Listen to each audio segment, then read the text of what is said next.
जय सचिया जो तारी माता तेरी सदा ही जय। द्वार से पुकारो मैं अनहद बजाए बाजू दर्शन देहु शेरी मात अर्जी एक मेरी है भक्तन के तारन को निवास भूमि माही कियो पंडन दुख खंडन को करी नहीं देरी है कहाँ लू बकानु मात भक्त डांडू वार दीने मेरी वेर श्री मात भई क्यों अबेरी है सेवक पे बने नहीं मात सेवा तेरी कोई सेवा बिन तारे श्री दुर्गे मात मेरी है। दुर्गा देवी के 108 नाम।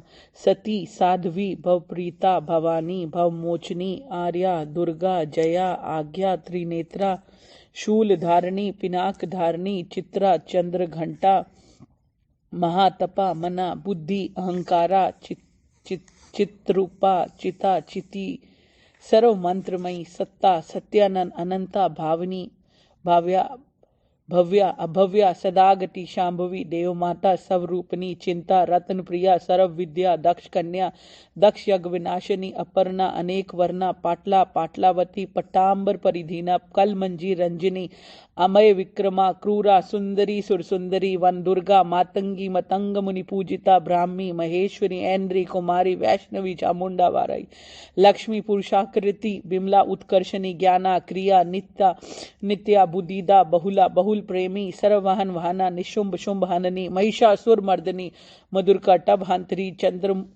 चंड मुंड विनाशनी, सर्व असुर विनाशा, सर्वदान भगातनी, सत्या, सर्वास्त्र धारणी, अनेक शस्त्रास्त्र, अनेक अस्त्र धारणी, कुमारी, एक कन्या, केशोरी, युवती, यति, अप्रोड़ा, प्रोड़ा, वृद्ध माता, बल प्रदा, महोदरी, मुक्त केशी, घोर रूपा, महाबला, अग्नि ज्वाला, रौद्रमुखी, कालरात्रि, तपस्विनी, नारायणी, भद्रकाली, विष्णु माया, जलोदरी, शिवदूती, कराली, अनंता, परमेश्वरी, कात्यायनी, सावित्री, प्रत्यक्षा, ब्रह्मवादिनी, शर्व शास्त्रमयी। जय सत्यान। पाठ करते समय शरीर, वस्त्र और आसन शुद्ध। आसन ऊन का हो तो श्रेष्ठ। इसके साथ ही हृदय भी शुद्ध और से पूर्ण होए। मन में किसी के प्रति बुरी भावना न रखे, दूसरों की निंदा, झूठ, कड़वी वाणी न बोले, खान पान में नियम रखे, शुद्धता और सात्विकता का ध्यान रखे, बासी, भारी, झूठा दूसरे घर का भोजन न करे। नवरात्र के दिन में 9 दिनों तक ब्रह्मचार्य व्रत का पालन करे। नास्तिक को, दुष्टों, गो ब्राह्मण से द्वेष रखने वालों का कभी संग नहीं करना चाहिए। दिन में सोना और चारपाई पर सोना वर्जित है। काम, क्रोध, लोभ, मोह आदि से बचे। जगदम्बा भगवती चंडी की मूर्ति, चित्र या पुस्तक को विधि पूर्वक पूजन करे। इसे कुछ किसी ऊंचे स्थान पर स्थापित करे। किसी कामना की पूर्ति के लिए पाठ करना हो तो नियमों का पालन करें। निष्काम पाठ करने के लिए विधि विधान की उतनी आवश्यकता नहीं। मोटे रूप में इस बात को हमेशा ध्यान रखें कि कुछ ना करने से कुछ करना सदैव ही उत्तम होता है।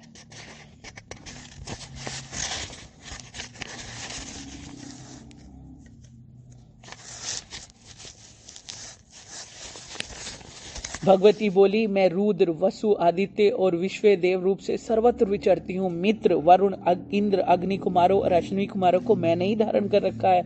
सोम, याग, विश्वकर्मा, सूर्य और ईश्वर नाम के देव मैंने ही धारण कर रखे हैं। जो देवताओं के उद्देश्य से प्रचुर हवियुक्त सोम्य यज्ञादि का अनुष्ठान करते हैं, उन यजमानों का फल मुझ में ही विद्यमान है। इस ब्रह्मांड की अधिष्ठात्री, पार्थिव और अपार्थिव देने वाली मैं ही हूँ। ब्रह्मा साक्षात समन्वित ज्ञान रूपा मैं ही हूँ। ये ज्ञान ही सब उपासनाओं का मूल है और मैं ही अत्यंत जीवों में प्रविष्ट हूँ। देवता इस प्रकार अनेक भावों से मेरी उपासना करते हैं। जीव जो भी अनादि खाद्य द्रव्य भक्षण करता है, देखता है या प्राण धारण करता है या सुनता है, ये सब क्रियाएं मेरे द्वारा ही सिद्ध होती हैं। जो मुझको इस दृष्टि से नहीं देख सकते वो नाश को प्राप्त होते हैं। सौम्य, मैंने तुमसे जो तत्व कहे उन्हें श्रद्धा पूर्वक सुनो। मैं उपदेश स्वयं दे रही हूँ कि देवता और मनुष्य द्वारा यही सेवित है। मैं जिसे चाहती हूँ उसे ऊंचा बना देती हूँ, ब्रह्मा बना देती हूँ, ऋषि और सर्वज्ञान संपन्न सुमेधा बना देती हूँ। रुद्र के लिए मैं खुद धनुष खींचती हूँ और इस प्रकार मैं सर्वत्र व्याप्त हूँ। मेरी आत्मा ने ही जगत पिता को उत्पन्न किया है। उसके ऊपरी भाग में आनंदमय कोश में मेरा के अंदर, विज्ञानमय कोश के अंदर मेरा कारण स्थित है। मैं समस्त भुवनों में प्रविष्ट होकर रहती हूँ। स्वर्गलोक भी मेरे ही शरीर से सपृष्ट है। मैं जलवायु की भांति प्रथित होती हूँ और ये सारी सृष्टि, तभी तो ये सारी सृष्टि आरंभ होती है। इस स्वर्ग तथा मृत्यु लोक से परे भी मैं वर्तमान हूँ। यही तो मेरी महिमा है। श्री दुर्गा जी के भक्त को देवी की अतिशय प्रसन्नता के लिए नवरात्रि में अष्टमी या नवमी को कुमारी कन्याओं को अवश्य खाना खिलाना चाहिए।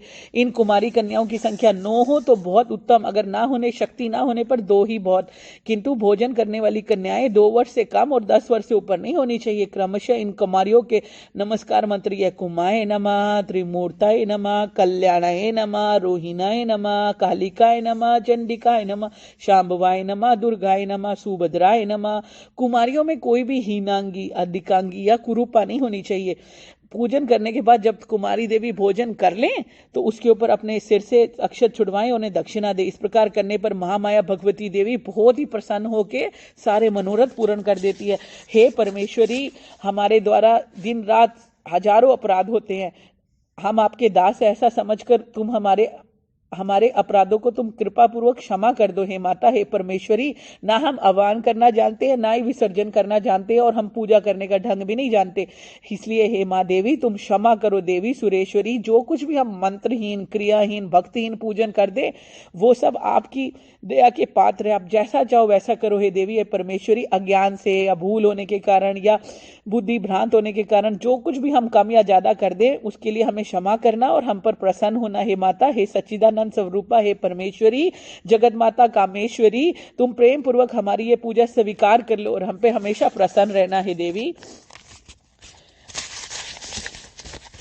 ओम क्रीम कालिकाय नमः, ओम ऐं ह्रीं क्लीं चामुंडाय विच्चे, ओम दुम दुर्गाय नमः, ओम श्री मां काली स्तुति।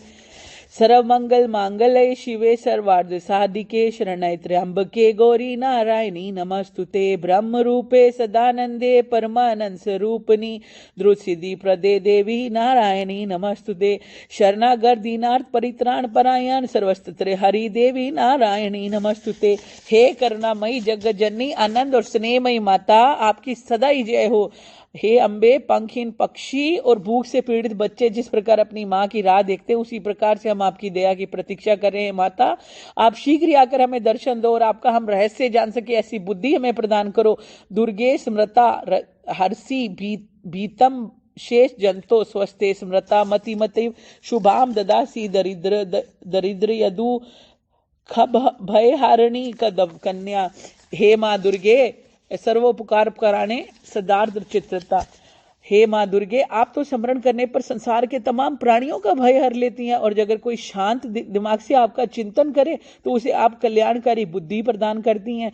दरिद्रता, दुख और भय को हरने वाली आपके सिवा दूसरा कौन है जिसका चित्त सदा ही दूसरों के उपकार के लिए दया से द्रवीभूत रहता है।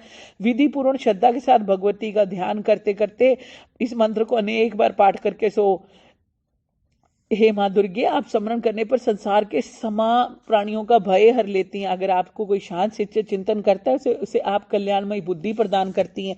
दुख को, दरिद्रता को और भय को हरने वाली आपके सिवा दूसरा कौन है जिसका चित्त सदा ही दूसरों के उपकार के लिए हमेशा दया से भरा रहता है और जिस महत्व के द्वारा इस समस्त विश्व का नियमन हो रहा है उसे गुप्त मन या सर्वव्यापक मन कहते हैं। इसका संचालन करने वाली एक शक्ति है और इस शक्ति की श्रद्धा पूर्वक प्रतिदिन उपासना करने से अलौकिक आनंद प्राप्त होगा और 1 मास के साधन से विलक्षण शक्ति प्राप्त होगी। अपनी मनोकामनाएं माँ के सामने रख दो और अनन्य भाव से चिंतन करो, तत्काल ही उन कामनाओं की पूर्ति होगी। विद्या, धन, बल, ऐश्वर्य, ये सब इस पराशक्ति से ही तो उत्पन्न होते हैं। इस महाशक्ति की आराधना करने से आश्चर्यजनक शक्ति जागृत होगी और असाध्य कार्य साध्य बन जाएंगे। संसार में जीवित रहने के लिए शक्ति संचय करो और सदा यही भाव मन में रखो कि आप सदा माँ की गोद में हैं और आपके अंदर ही सारी शक्तियां हैं।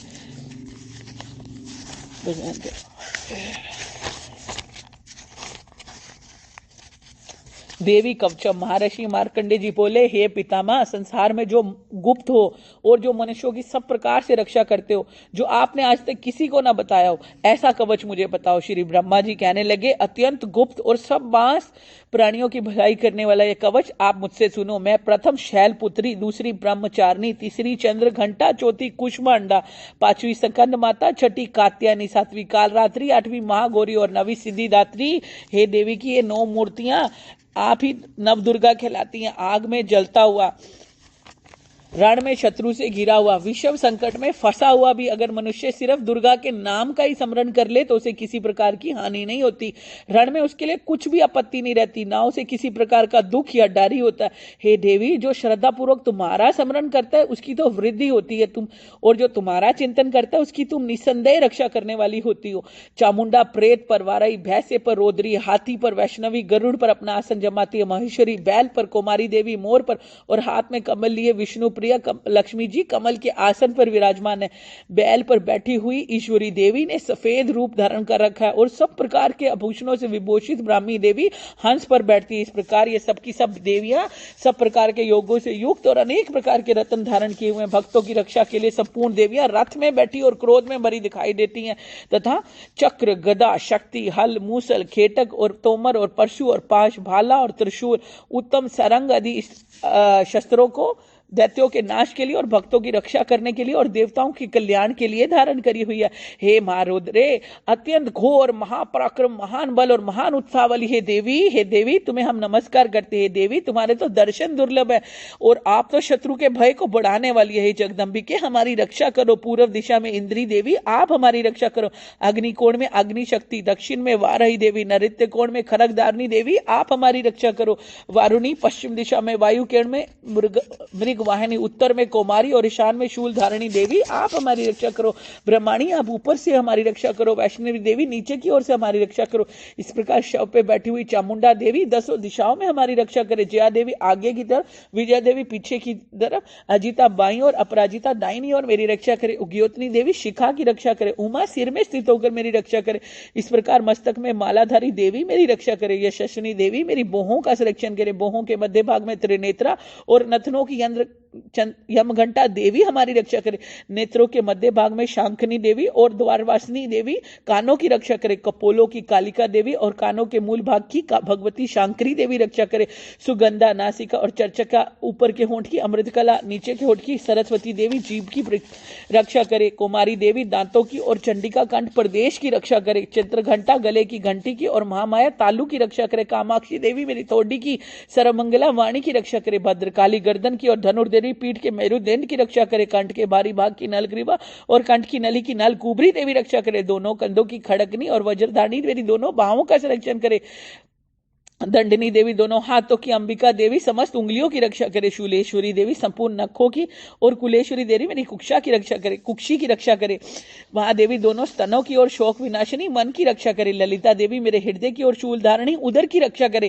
कामिनी देवी नाभि की और गुहेश्वर देवी गुहे स्थान की, पूतना और कामिका लिंग की और महिषवाहनी गुदा की रक्षा करे। संपूर्ण इच्छाओं को पूरा करने वाली है महाबला देवी दोनों जंगाओं की रक्षा करे। विंध्यवासिनी देवी दोनों घुटनों की रक्षा करे। तेजसी देवी दोनों पांवों के पृष्ठ भाग की रक्षा करे। श्रीदेवी देवी पांवों की उंगलियों की रक्षा करे। स्थलवासिनी तलुओं की और दृष्टा करालिनी देवी नखों की, उदर केशनी केशों की, बागेश्वरी देवी वाणी की रक्षा करे। रोम बलियों के छिद्रों की कोबेरी और त्वचा की बागेश्वरी देवी रक्षा करे। पार्वती देवी रक्त, मज्जा, वसा, मांस और हड्डी की रक्षा करे। काल रात्रि आंतों की रक्षा करे। मुक्तेश्वरी देवी पित्त की रक्षा करे। पद्मावती कमल कोश की रक्षा करे। चूड़ामणि कफ की रक्षा करे। ज्वालामुखी नसों के जल की रक्षा करे। अभेज्ञा देवी शरीर के सब जोड़ों की रक्षा करे। ब्रह्माणी देवी आप मेरे वीर्य की रक्षा करे। छत्रेश्वरी देवी छाया की और धर्मधारिणी देवी मेरे अहंकार, मन और बुद्धि की रक्षा करे। और प्राण, अमान, समान, उदान और व्यान की वज्रहस्ता देवी रक्षा करे। कल्याण शोभना मेरे प्राणों की रक्षा करे। रस, रूप, गंध, शब्द और स्पर्श इन विषयों का अनुभव करते समय योगिनी देवी मेरी रक्षा करे। मेरे सत्वगुण, रजोगुण और तमोगुण की रक्षा स्वयं नारायणी देवी करे। आयु की रक्षा वाराही देवी करे। वैष्णवी देवी आप मेरे धर्म की रक्षा करें। चक्रनी देवी आप मेरे यश, कीर्ति, लक्ष्मी, धन और विद्या की रक्षा करें। इंद्राणी देवी मेरे शरीर की रक्षा करे। हे चंडिके आप मेरे पशुओं की रक्षा करें। महालक्ष्मी मेरे पुत्रों की रक्षा करें। भैरवी देवी मेरी पत्नी की रक्षा करें। मेरे पथ की सुपता और मार्ग की क्षमाकारी देवी रक्षा करे। राजा के दरबार में महालक्ष्मी और सब और व्याप्त रहने वाली है विद्या देवी आप चारों ओर से मेरी रक्षा करें। जो स्थान रक्षा से रहित रह गया हो या कवच में रह गया उसको पाप को नाश करने वाली जयंती देवी रक्षा करे। अपना शुभ चाहने वाले मनुष्य को बिना कवच के एक पग भी बाहर नहीं जाना चाहिए, क्योंकि कवच रखने वाला मनुष्य जहां जहां भी जाता है वहां उसे अवश्य ही धन लाभ होता है, विजय मिलती है। वह जिस वस्तु की इच्छा रखता है उसको इस कवच के प्रभाव से अवश्य मिलती है। और वही इस संसार में महान ऐश्वर्य को प्राप्त होता है। कवचधारी मनुष्य निर्भय होता है और वह तीनों लोकों में माननीय होता है। देवी का यह कवच देवताओं के लिए भी कठिन है, तो जो नित्य प्रति नियम पूर्वक तीनों संध्याओं को श्रद्धा के साथ इसका पठन पाठन करता है उसे देव शक्ति प्राप्त होती है और वह तीनों लोकों को जीत सकता है और अकाल मृत्यु से रहित होकर 100 वर्षों तक जीविता रहता है। उसकी लूता, चरम रोग, विस्फोटक आदि समस्त व्याधियां समूल ही नष्ट हो जाती हैं और स्थावर जंगम कृत्रिम वश दूर होकर उनका कोई असर नहीं होता है तथा समस्त अभिचारक प्रयोग और इस प्रकार के जितने भी यंत्र, मंत्र, तंत्र इत्यादि होते हैं इस कवच को जो हृदय में धारण करता है वो नष्ट हो जाते हैं उसके ऊपर वो सब।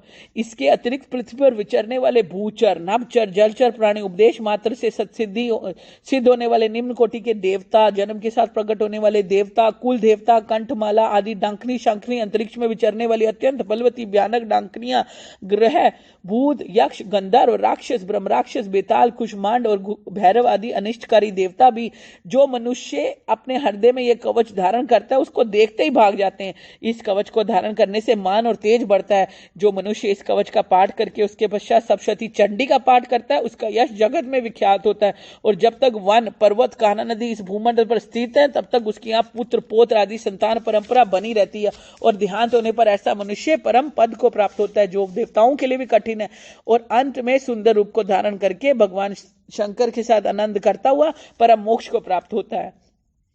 मार्कंडे जी कहते हैं कि जयंती, मंगला, काली, भद्रकाली, कपालिनी, दुर्गा, क्षमा, शिवा, धात्री, स्वाहा और स्वधा इन नामों से हे प्रसिद्ध है देवी, हम आपको नमस्कार करते हैं। देवी तुम्हारी जय हो।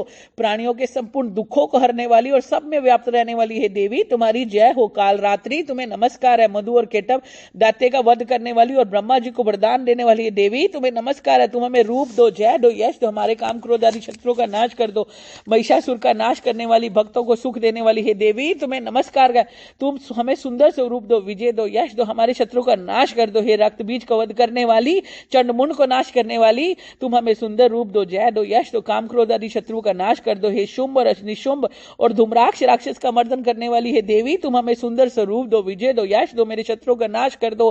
हे पूजित युगल चरण वाली है देवी, हे सौभाग्य प्रदान करने वाली है देवी तुम हमें सुंदर रूप दो, यश दो, काम क्रोध आदि शत्रु का नाश कर दो। हे देवी, हे संपूर्ण सौभाग्य प्रदान करने वाली है देवी तुम हमें सुंदर रूप दो, जय दो, यश दो, हमारे काम क्रोध आदि शत्रु का नाश कर दो। हे देवी तुम्हारे रूप और चरित्र अमित है, तुम सब शत्रु का नाश करने वाली हो, तुम हमें सुंदर तुम रूप दो, जय दो, यश दो, काम क्रोध आदि शत्रु का नाश कर दो। हे पापों को दूर करने वाली है चंडिके, हे देवी इस संसार में जो भी भक्ति से तुम्हारा पूजन करता है उसको तुम सुंदर रूप दो, जय दो, विजय दो, यश दो, उनके शत्रुओं का नाश कर दो। हे रोगों का नाश करने वाली है चंडिके, जो भक्ति पूर्वक तुम्हारी पूजा करता है उसको तुम सुंदर रूप दो, जय दो, यश दो, उनके काम क्रोध आदि शत्रुओं का नाश कर दो। हे चंडिके इस संसार में भक्ति से जो भी तुम्हारी पूजा करे उसको तुम सुंदर रूप दो, जय दो, विजय दो, यश दो, उनके शत्रुओं का नाश कर दो। हे देवी हमें सौभाग्य दो, आरोग्य दो, परम सुख दो, रूप दो, जय दो, यश दो, काम क्रोध शत्रुओं का नाश कर दो। हे देवी जो हमसे बैर रखते हैं उनका नाश करो और जो हमें उससे अधिक बल प्रदान करके रूप दो, जय दो, यश दो, हमारे शत्रुओं का संहार करो। हे देवी हमारा कल्याण करो, जो हमें उत्तम संपत्ति प्रदान करो। हे देवी हमें रूप दो, जय दो, यश दो, काम क्रोध आदि शत्रु का नाश कर दो। हे देवता तथा राक्षसों के मुकुट रत्नों से स्पर्श किए हुए चरने वाली हे देवी, हे अंबिके मुझे सब रूप दो, विजय दो, यश दो, हमारे शत्रु का नाश कर दो। हे देवी अपने भक्तों को विद्वान बनाओ, कीर्तिवान बनाओ, लक्ष्मीवान बनाओ, उन्हें रूप दो, जय दो, यश दो, उनके शत्रु का नाश कर दो। हे प्रचंड दैत्यों के अभिमान को नष्ट करने वाली चंडिके हम शरणागतों को रूप दो, जय दो, यश दो, हमारे शत्रु का नाश कर दो। हे चार भुजाओं वाली है देवी, हे ब्रह्मा द्वारा प्रशंसित परमेश्वरी हमें रूप दो, जय दो, यश दो, हमारे काम क्रोध आदि शत्रु का नाश कर दो। निरंतर भक्ति से भगवान विष्णु से सदा स्तुति करी हुई है देवी हमें सुंदर रूप दो, जय दो, यश दो, हमारे शत्रु का नाश कर दो। हे हिमाचल कन्या पार्वती के भगवान शंकर से स्तुति करी हुई है परमेश्वरी हमें सुंदर रूप दो, जय दो, यश दो, हमारे शत्रु का नाश कर दो। हे इंद्राणी के पति इंद्र के द्वारा सद्भाव से पूजित होने वाली है परमेश्वरी हमें सुंदर रूप दो, जय दो, यश दो, हमारे काम क्रोध आदि शत्रु का नाश कर दो। हे प्रचंड भूदंड से दैत्यों के घमंड को नाश करने वाली है देवी तुम हमें सुंदर रूप दो, जय दो, यश दो, हमारे काम क्रोध आदि शत्रु का नाश कर दो। हे देवी अपने भक्तों को सदा असीम आनंद प्रदान करती हो, तुम हमें सुंदर रूप दो, जय दो, यश दो, हमारे काम क्रोध आदि शत्रु का नाश कर दो।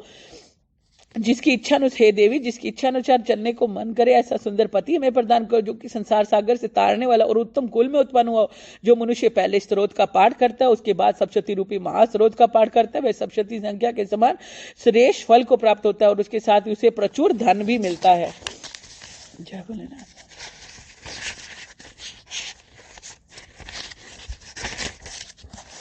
महर्षि श्री मार्कंडी जी बोले कि निर्मल ज्ञान रूपी शरीर धारण करने वाले देव त्रयी तीन रूप दिव्य 3 नेत्रों वाले जो कल्याण की प्राप्ति के हेतु है तथा अपने मस्तक पर अर्धचंद्र धारण करने वाले जो भगवान शंकर है, उनको हम नमस्कार करते हैं।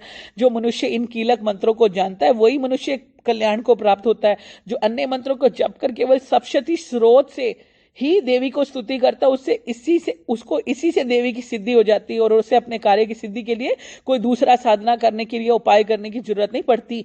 बिना जप के ही उसके उच्चाटन आदि सभी काम सिद्ध हो जाते हैं। लोगों के मन में शंका थी कि अगर केवल सप्तशती की उपासना से अर्थात सप्तशती को छोड़कर सारे मंत्रों की उपासना से जब देवी समान रूप से खुश होती है तो हमें कौन सा ऐसा जो साधन है, इनमें से कौन सा साधन जो ज्यादा श्रेष्ठ है। लोगों की इस शंका को ध्यान में रखकर भगवान शंकर ने अपने पास हुए जिज्ञासुओं को समझाया कि यह जो सप्तशती नाम का जो संपूर्ण स्रोत है यही कल्याण को देने वाला। इसके पश्चात भगवान शंकर ने चंडिका के इस सप्तशती नामक स्रोत को गुप्त कर दिया। जो मनुष्य बहुत भाग्यशाली होता है उसी को उसको यह बड़े पुण्य से प्राप्त करता है। जो मनुष्य कृष्ण पक्ष की 14 तथा अष्टमी को अथवा अष्टमी को आकर्षित होकर देवी को अपना सारा कुछ समर्पित करके और उसको प्रसाद रूप में ग्रहण करता है, उस पर दुर्गा बहुत प्रसन्न होती है, अन्यथा नहीं होती। इस प्रकार सिद्धि के प्रतिबंधक रूपक कीलक के द्वारा भगवान शंकर ने इस स्रोत को कीलत कर रखा है। जो मनुष्य इस प्रकार सिद्धि के प्रतिबंधक रूपक कीलक के द्वारा भगवान शंकर ने इस स्रोत को कीलित कर रखा है। जो मनुष्य इस सप्तशती को निष्कीलन करके नित्य पाठ करते हैं वही सिद्ध होता है, देवों का पार्षद होता है, गंधर्व होता है। सर्वत्र विचरते रहने पर भी इस मनुष्य को संसार में किसी प्रकार का डर नहीं होता। वो अपने आप तो मौत के पास पड़ता ही नहीं और अगर मौत हो जाती है तब भी वो मोक्ष की प्राप्ति करता है। किंतु इस कीलक की विधि को जानकर ही सप्तशती का पाठ करना चाहिए। जो मनुष्य ऐसा नहीं करता उसका शरीर वह नष्ट हो जाता है। कीलन और निष्कलन संबंधी जानकारी के पश्चात ही स्रोत निर्दोष होता है। विद्वान पुरुष इस निर्दोष व्रत का ही स्रोत का ही पाठ करते हैं। स्त्रियों में जो कुछ भी सौभाग्य दिखाई देता है वे इस पाठ की कृपा, इसलिए इस कल्याणकारी पाठ को सदा ही पढ़ना चाहिए। इस रात को बार बार पढ़ने से इस अभीष्ट फल की प्राप्ति होती है, इसलिए उच्च स्वर से इसका पाठ आरंभ करना चाहिए।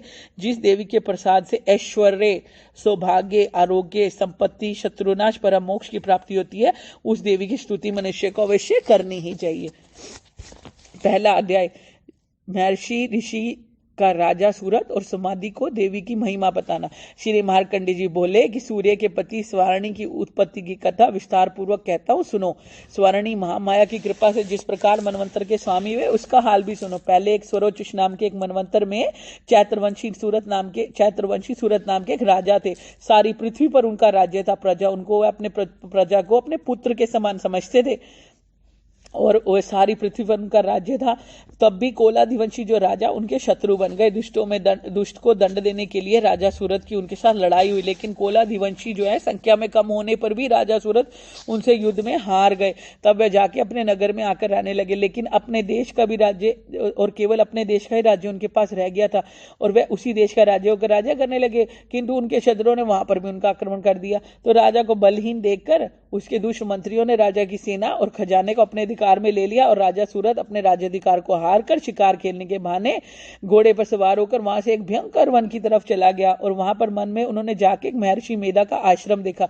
वहां महर्षि मेधा अपने शिष्यों और मुनियों के साथ सुशोभित हुए बैठे थे। वहां कितने ही हिंसक जीव परम शांति के भाव से रह रहे थे।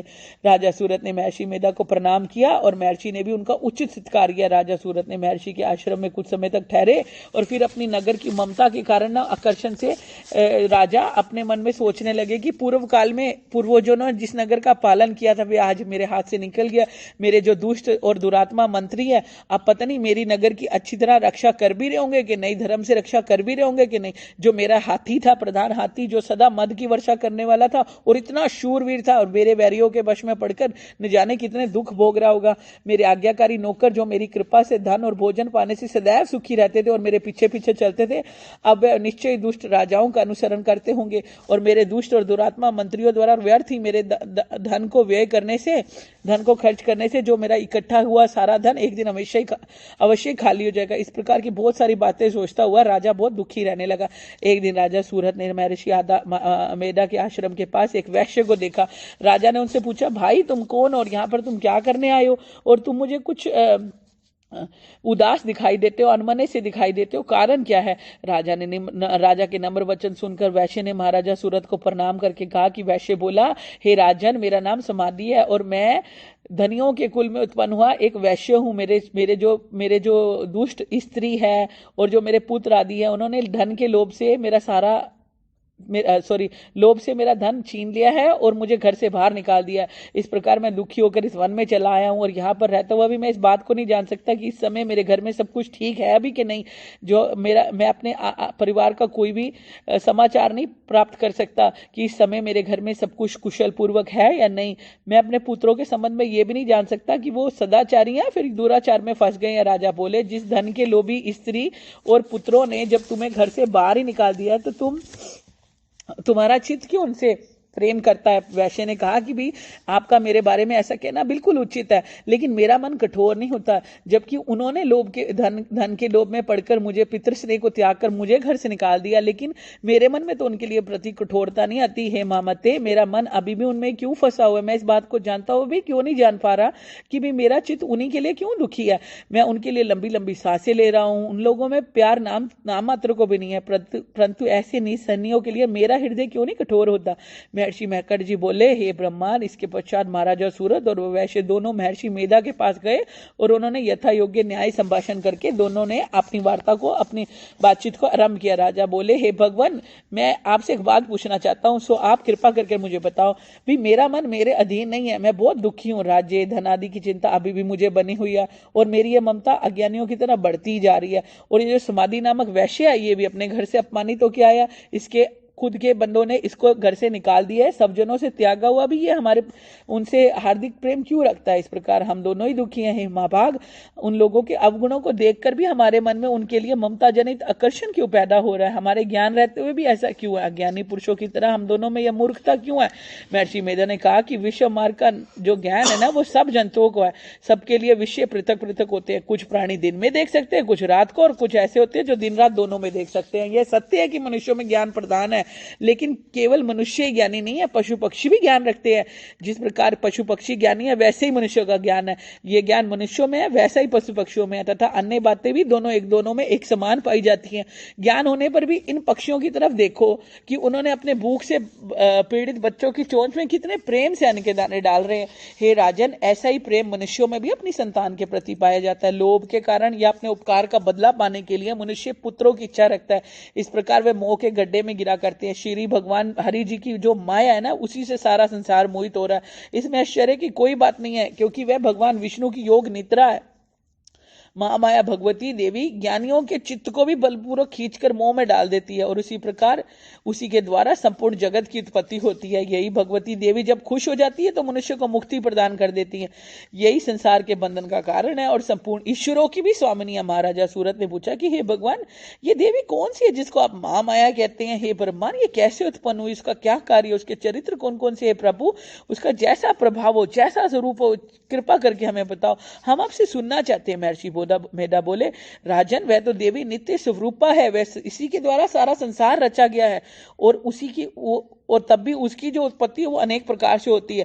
वह सब आप मुझसे सुनो। वह देवताओं को कार्य सिद्ध करने के लिए प्रकट होती है और वह उस समय उत्पन्न हुई कहलाती है। संसार को जलमय देखकर जब भगवान विष्णु जो है वो योग निद्रा का आश्रय लेकर शेष नैया पर आराम से सो रहे थे, तब मधुकैटभ नाम के दो असुर उनके कानों की मैल से उत्पन्न हो गए और वे ब्रह्मा जी को मारने के लिए तैयार हो गए। ब्रह्मा जी ने उन दोनों को अपनी ओर आते देखा और यह भी देखा कि भगवान विष्णु तो योग निद्रा का आश्रय लेकर सो रहे, तो वह उस समय भगवान श्री भगवान को जगाने के लिए उनके नेत्रों में निवास करने वाली योग निद्रा की स्तुति करने लगे। ब्रह्मा जी ने कहा, हे देवी, तुम ही स्वाहा, तुम ही स्वदा, तुम ही वशकार हो। स्वर भी तुम्हारा रूप है, जीवन को देने वाली सुधा भी तुम हो।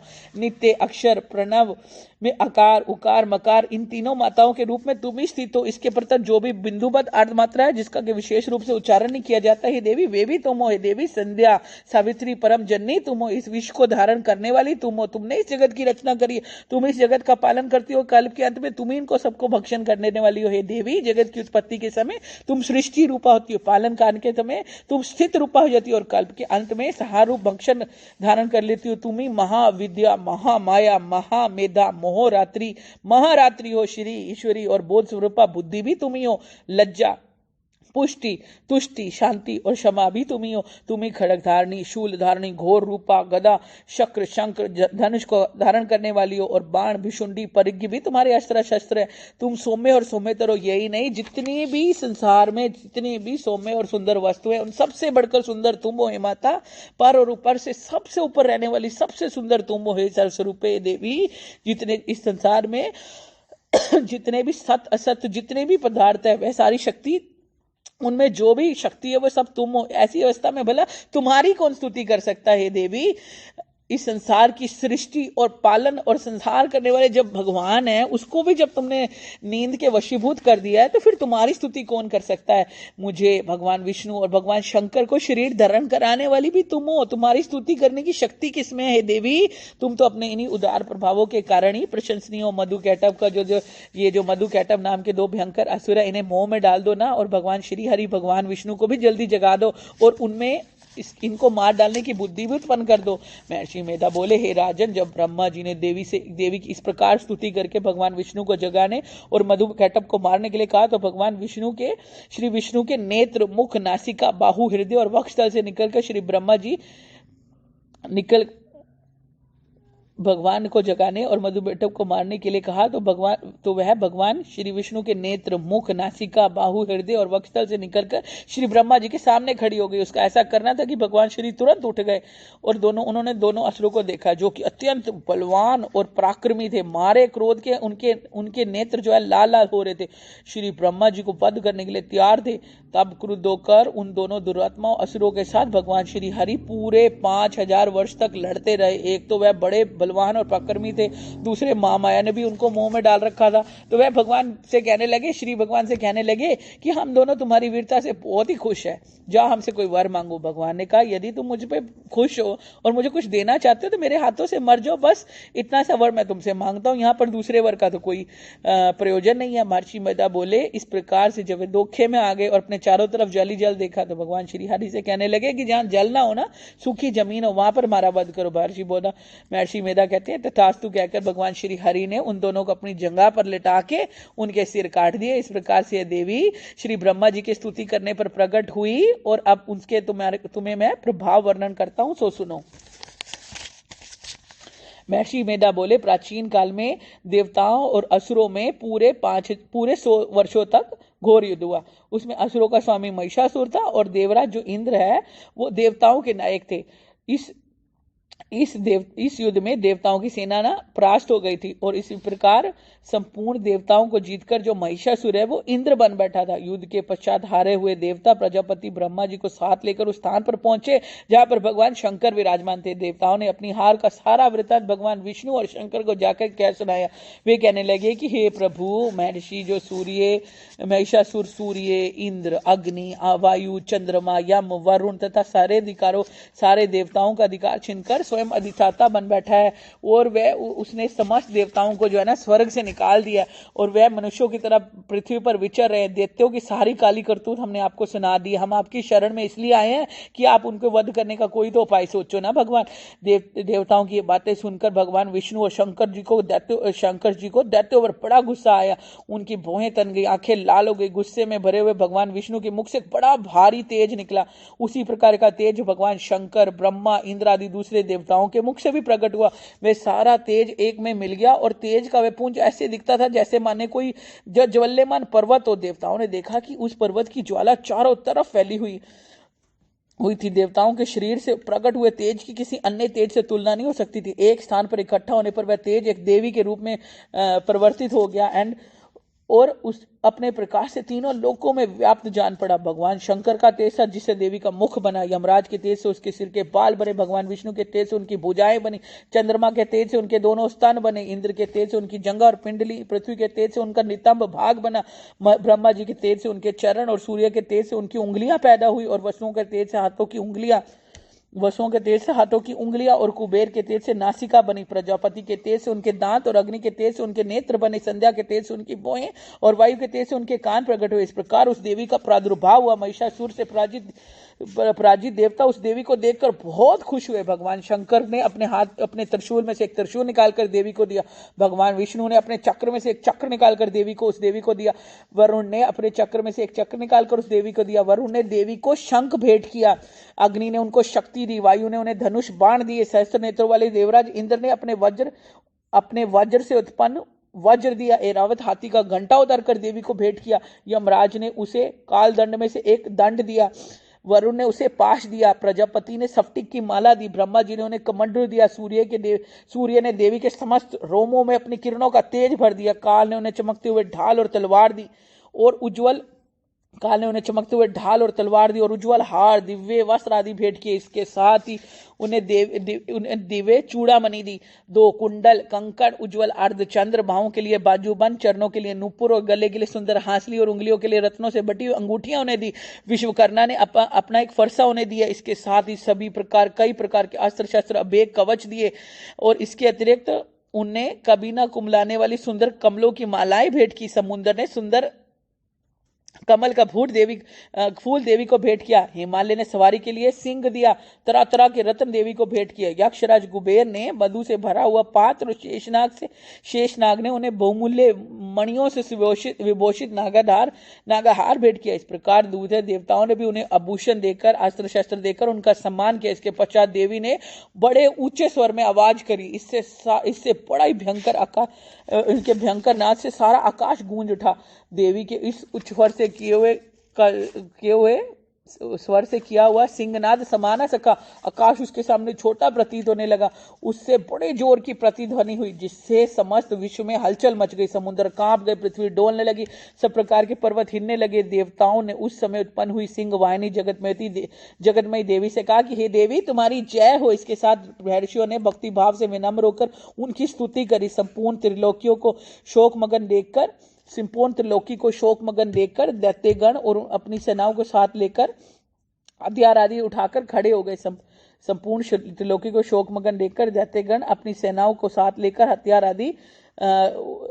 हथियार उठाकर सजाकर खड़े हो गए।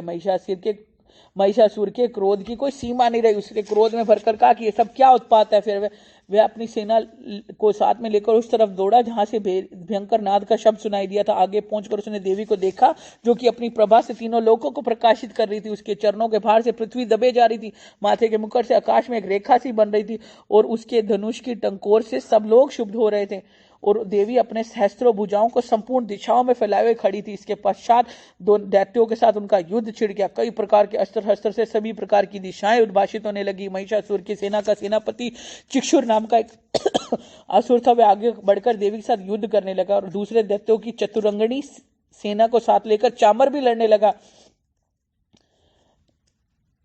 इसके पश्चात गया और चिक्षुर नामक महान असुर था। वह आगे बढ़कर देवी के साथ युद्ध करने लगा और दूसरे दैत्यों की चतुरंगनी सेना साथ में लेकर चामर भी लड़ने लगा। 60,000 महारथियों को लेकर उदग्र नामक महादैत्य आकर युद्ध करने लगा। महाहनु नामक असुर 1 करोड़ रथियों को लेकर आगे आया। असलोमा नामक असुर 5 करोड़ सैनिकों को साथ लेकर युद्ध करने लगा। वाशकल नामक असुर 60 लाख असुरों को लेकर साथ में युद्ध में आ डटा। विडाल नामक असुर 1 करोड़ रथियों सहित लड़ने के लिए तैयार हो गया और इन सब के अतिरिक्त और जितने भी हजारों महासुर हाथी घोड़े आदि लेकर लड़ने लगे। इसके पश्चात महिषासुर करोड़ों रथों, हाथियों, घोड़ों सहित आकर देवी के साथ लड़ने लगे। सभी असुर तोमर, भिंदपाल, शक्ति, मूसल, खड़ंगों, फरसों, पट्टियों के साथ रणभूमि में देवी के साथ युद्ध करने के लिए तैयार हो गए। कई शक्तियां फेंकते, कोई अन्य शस्त्र आदि। इसके पश्चात सबके सब देवता अपनी अपनी तलवारें लेकर हाथों में लेकर देवी की ओर दौड़े और उसे मार डालने का प्रयास करने लगे, मगर देवी ने क्रोध में भरकर खेल ही खेल में उनके सारे अस्त्र शस्त्रों को काट दी गई। इसके पश्चात ऋषियों और देवताओं के ने देवी की स्तुति करनी आरंभ कर दी और प्रसन्न होकर असुरों के शरीर पर अस्त्र शस्त्रों की वर्षा करती रही। देवी का वाहन भी बड़े गुस्से में भरकर दैत्य सेना में इस प्रकार विचरने लगा जैसे कि दन में कोई दावा नली फैल गया। युद्ध करती हुई देवी ने क्रोध में भरकर जितने सांसों को हवा में छोड़ा उससे तुरंत सैकड़ों हजारों गणों के रूप में परिवर्तित हो गए। फरसे, भिंदपाल, खड़ग, पट्टीदश इत्यादि अस्त्र शस्त्रों के साथ दैत्यों के साथ युद्ध करने लगा। देवी की शक्ति से बड़े हुए गण दैत्यों का नाश करते हुए ढोल, शंख, मृदंग आदि बजा रहे थे। तदनंतर देवी ने त्रिशूल, गदा, शक्ति, खड़ग इत्यादि से सहस्त्रों असुरों को मार डाला। कितनों को घंटे की भयंकर आवाज से यमलोक पहुंचा दिया। कितनों को असुरों को अपने पास में बांधकर पृथ्वी पर धर घसीटा और कितनों को अपनी तलवार से टुकड़े टुकड़े कर दिया। कितनों को गदा की चोट से धरती पर सुला दिया और कई दैत्य मूसल की मार से घायल होकर रक्त वमन करने लगे। कई शूल से छाती फट जाने पर पृथ्वी पर लेट गए। कितनों की बाण वर्षा से कमर टूट गई। देवताओं को पीड़ा देने वाले दैत्य जो है ना कट कट कर मरने लगे। कितनों की बाहें अलग गई, कितनों की गिरवाएं अलग गई, कितनों के सिर कटकर भूमि पर लड़ गए, कितने के शरीर बीच में से कट गए, कितनों की जंघाएं कट गई कि पृथ्वी पर पड़े हुए थे। कितने ही बिना सिर और पैरों के कटने के बाद भी धरती से उठकर खड़े हो गए और शस्त्र हाथ में लेकर देवी साथ लड़ रहे थे। कोई दैत्य गण भूमि पर धाजों की ध्वनि के साथ नाच रहे थे। कई असुर अपने जिनके सिर कट चुके थे बिना सिर के धड़ से ही हाथ में शस्त्र लेकर फिर से खड़े हो रहे थे। दैत्य क्या रहकर ठहरो ठहरो करते हुए देवी को युद्ध के लिए ललकार रहे थे। जहां पर यह सारा घोर संग्राम हुआ था वहां की भूमि रथ, हाथी, घोड़ों और असुरों की लाशों से भर गई थी। असुर सेना के बीच में बड़ा ही ज्यादा रक्तपात हो गया था जिसके कारण खून की नदियां बह गई थी। इस प्रकार देवी ने असुरों की विशाल सेना को क्षण भर में नष्ट कर डाला। जैसे तृण काष्ठ के बड़े समूह को अग्नि नष्ट कर डाली है और ऐसे ही देवी का जो सिंह है ना वो अपने गर्दन के बालों को हिलाता हुआ बड़ा भारी शब्द करता हुआ असुरों के शरीरों से मानो प्राणों को ढूंढ रहा था। वहां देवी के गणों ने जब दैत्यों के साथ युद्ध किया तो देवताओं ने प्रसन्न होकर आकाश से उन पर पुष्प वर्षा करी।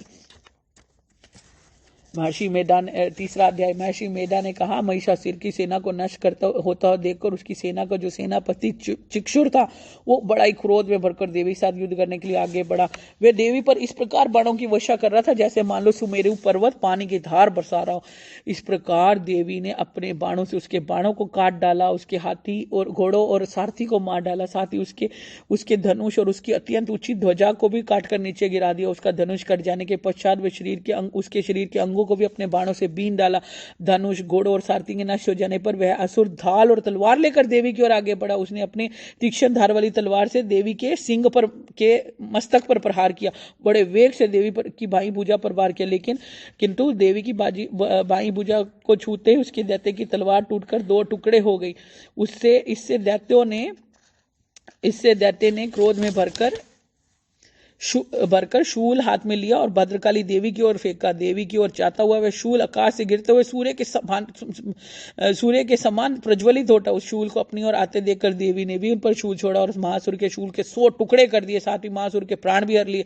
चिक्षुर के मरने पर देवताओं को दुखी करने वाला चामर नामक दैत्य हाथी पर सवार होकर देवी के साथ युद्ध करने के लिए आया और उसके आते के साथ ही शक्ति से प्रहार किया, किंतु देवी ने अपनी हुंकार से उसको तोड़कर पृथ्वी पर डाल दिया। शक्ति को टूटा देखकर दैत्य ने क्रोध में लाल होकर शूल चढ़ाया, किंतु देवी ने उसको भी काट दिया। इतने में देवी का सिंह उछलकर हाथी के मस्तक पर सवार हो गया और उस दैत्य के साथ बड़ी तीव्र गति से युद्ध करने लगा। वे दोनों इस प्रकार लड़ते हुए हाथी पर से पृथ्वी पर आ गए। दोनों बड़े क्रोध से लड़ रहे थे। फिर सिंह जो है ना बड़े जोर से आकाश में उछला और पृथ्वी की ओर आया और अपने पंजे से चामर का सिर धड़ से अलग कर दिया। क्रोध में भरी हुई देवी ने शीला, वृक्ष आदि की चोटों से उदग्र दैत्य को भी मार दिया। कराल को दांतों, मुख और थप्पड़ों से चूर्ण कर डाला। क्रुद्ध हुई देवी ने गदा के प्रहार से उदत दैत्य को मार गिराया। भिंदपाल से वाष्पकल को बाणों से ताम्र और अंधक को मौत के घाट उतार दिया। तीनों नेत्रों वाली देवी परमेश्वरी ने त्रिशूल से, उग्रास से, उग्रवीर्य और मानु नामक राक्षसों को भी मार गिराया। त्रिशूल से उसने अपनी तलवार से विडाल नामक दैत्य का भी सिर काट डाला और अपने बाणों से दुर्धर और दुर्मुख राक्षसों को यमलोक पहुंचा दिया। इस प्रकार जब महिषासुर ने देखा कि देवी ने सारी सेना को मेरी सारी सेना को नष्ट कर दिया, तब वह भैंसे का रूप बनाकर देवी के गणों को दुख देने लगा। उन गणों को कितनों को उसने मुख के प्रहार से, कितनों को खुरों से, कितनों को पूंछों से, कितनों को सिंगों से, बहुतों को दौड़ने के वेग से, अनेकों को सिंहनाद से, कितनों को चक्कर देकर, कितनों को श्वास वायु के झोंकों से धरती पर गिरा दिया। वह दैत्य इस प्रकार गणों की सेना को गिराकर देवी के सिंह को मारने के लिए दौड़ा। इस पर देवी को बड़ा गुस्सा आया। उधर दैत्य भी क्रोध में भड़कर धरती से खुरों को खोदने लगा और सिंगों से बड़े बड़े पर्वतों को उखाड़ कर धरती पर फेंकने लगा और मुख से बड़ा भारी शब्द करने लगा। महिषासुर के वेग से चक्कर देने के कारण धरती जो है शुद्ध होकर फटने लगी थी। उसने अपनी पूंछ से टकराकर समुद्र चारों तरफ फैलने लगा। हिलते हुए सिंगों से के आघात से मेघ जो है ठंड हो गए और श्वास से आकाश में उड़ते हुए पर्वत फटने लगे। इस प्रकार क्रोध से भरे हुए राक्षस को देखकर चंडिका को बड़ा भारी क्रोध आया और वह उसको मारने के लिए क्रोध में भर गई। देवी ने पाश फेंककर उस दैत्य को बांध दिया। उससे बन जाने पर उसने दैत्य का रूप त्याग दिया और सिंह का रूप बना लिया। जो ही देवी उसका सिर काटने के लिए तैयार हुई, उसने पुरुष का रूप बना लिया जो कि हाथ में तलवार लिया हुआ था। फिर देवी ने तुरंत ही अपने बाणों के साथ उस पुरुष को उसकी तलवार सहित बींध डाला। उसके पश्चात वह हाथी के रूप में दिखाने लगा और अपनी लंबी सूंड से देवी के सिंह को खींचने लगा और गर्जने लगा। देवी ने अपनी तलवार से उसकी सूंड काट डाली। तब वह राक्षस एक बार फिर से भैंसे का रूप बना लिया। उसने और फिर चर जीवों सहित समस्त त्रिलोकी को व्याकुल करने लगा। इसके पश्चात क्रोध में भरी हुई देवी बारंबार उत्तम मधु का पान करने लगी और लाल लाल नेत्र करके हंसने लगी। उधर बल वीर्य और क्रोध से भरा हुआ दैत्य भी गर्जने लगा। उसने अपने सिंगों से देवी पर पर्वतों को फेंकने लगा। देवी अपने बाणों से उसके फेंके हुए पर्वतों को चूर्ण करते हुए बोली, ओ मूढ़, जब तक मैं मधुपान कर रही हूं तब तक तू गर्ज ले। इसके पश्चात मेरे हाथों तेरी मृत्यु हो जाने पर देवता गर्जेंगे। श्री महर्षि मेधा ने कहा कि यह कहकर देवी जो उछल कर उस दैत्य पर जा चढ़ी और उसको अपने पैरों से दबाकर शूल से उसके गले पर आघात किया। देवी के पैर से दबने पर भी वह दैत्य अपने दूसरे रूप में से अपने मुख से बाहर होने लगा। अभी वह आधा ही बाहर निकला था कि देवी ने अपने प्रभाव से उसको रोक दिया। तब आधा निकला हुआ ही दैत्य युद्ध करने लगा देवी के साथ अपनी तलवार से। तब वह आधा निकला हुआ ही दैत्य जो है युद्ध करने लगा।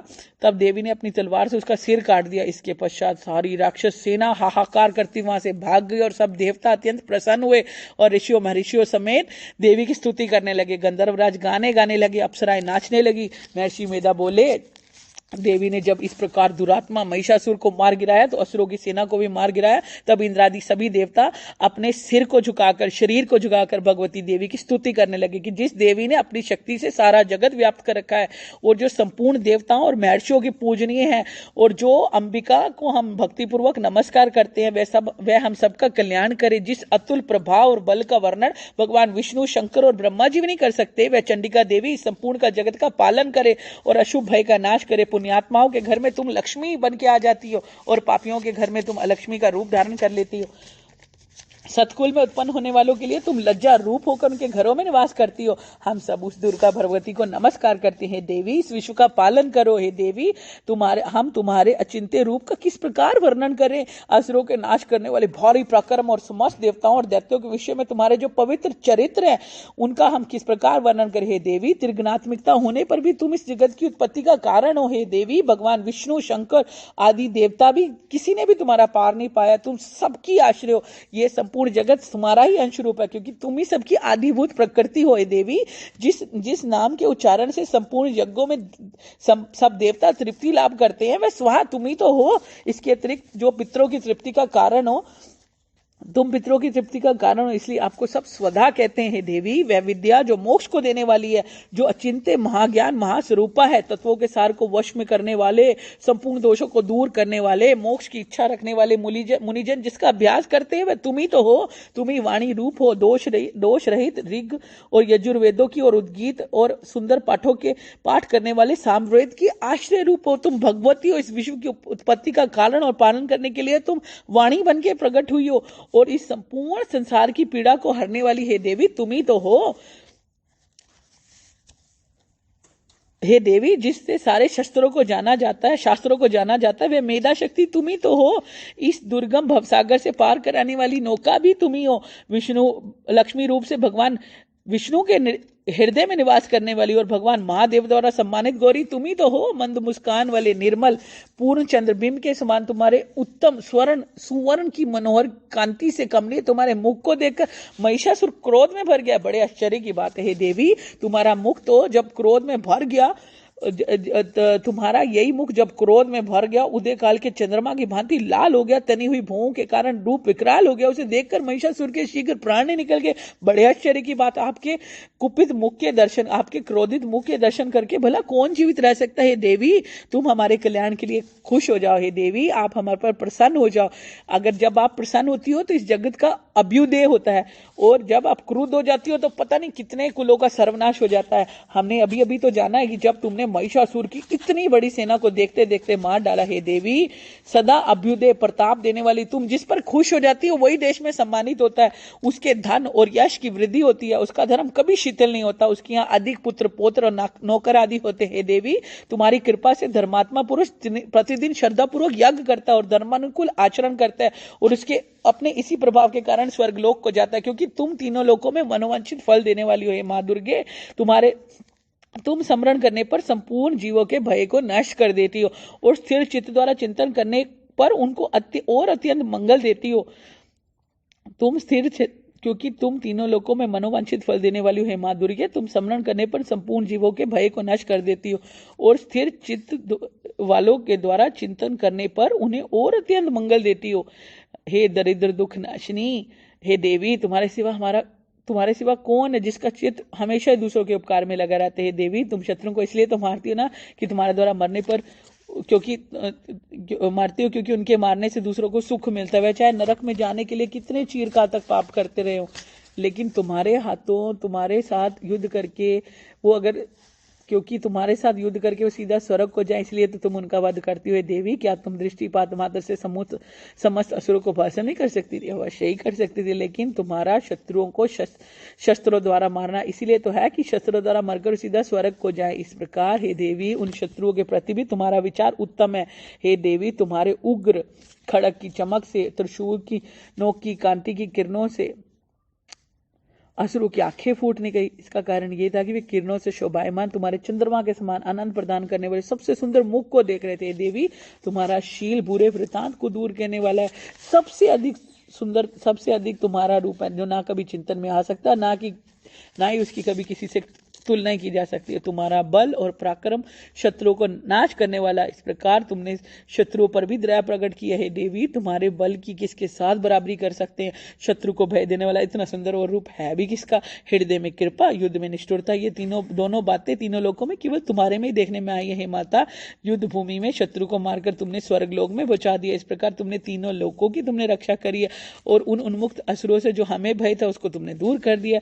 तुमको हमारा नमस्कार है देवी। तुम शूल और खड़ग की से हमारी रक्षा करो, घंटे की ध्वनि से, धनुष के टंकोर से हमारी रक्षा करो। हे चंडिके आप अपने शूल को घुमाकर पूर्व पश्चिम उत्तर दक्षिण दिशा में हमारी रक्षा करें। तीनों लोकों में तुम्हारे जितने भी सौम्य रूप और घोर रूप है उनसे आप हमारी रक्षा करो। इस पृथ्वी की रक्षा करो। हे अंबिके आपके कर पल्लवों में जो भी खड़ग, शूल, गदा आदि अस्त्र शस्त्र हैं शोभा पा रहे, उनसे आप हमारी रक्षा करो। महर्षि बोले। इस प्रकार जब देवताओं ने जगत माता भगवती की स्तुति करी और नंदवन के पुष्पों और गंध अनुलेपनों द्वारा भगवती का पूजन किया, तब सबने मिलकर सुगंधित और दिव्य धूपों द्वारा उनका सुगंधी निवेदन किया। तो देवी ने बड़े खुश होकर कहा कि हे देवताओं तुम मुझसे कोई मनोवांछित वर मांगो। देवता बोले हे भगवती तुमने तो हमारा सारा कार्य सिद्ध कर दिया, अब हमारे लिए तो कुछ पाना बाकी नहीं रहा, क्योंकि तुमने हमारे शत्रु महिषासुर को मार डाला, उसकी सेना को मार डाला। हे महेश्वरी इस पर भी यदि तुम हमें कुछ वर देना ही चाहती हो तो हमें सिर्फ इतना सा वर दे दो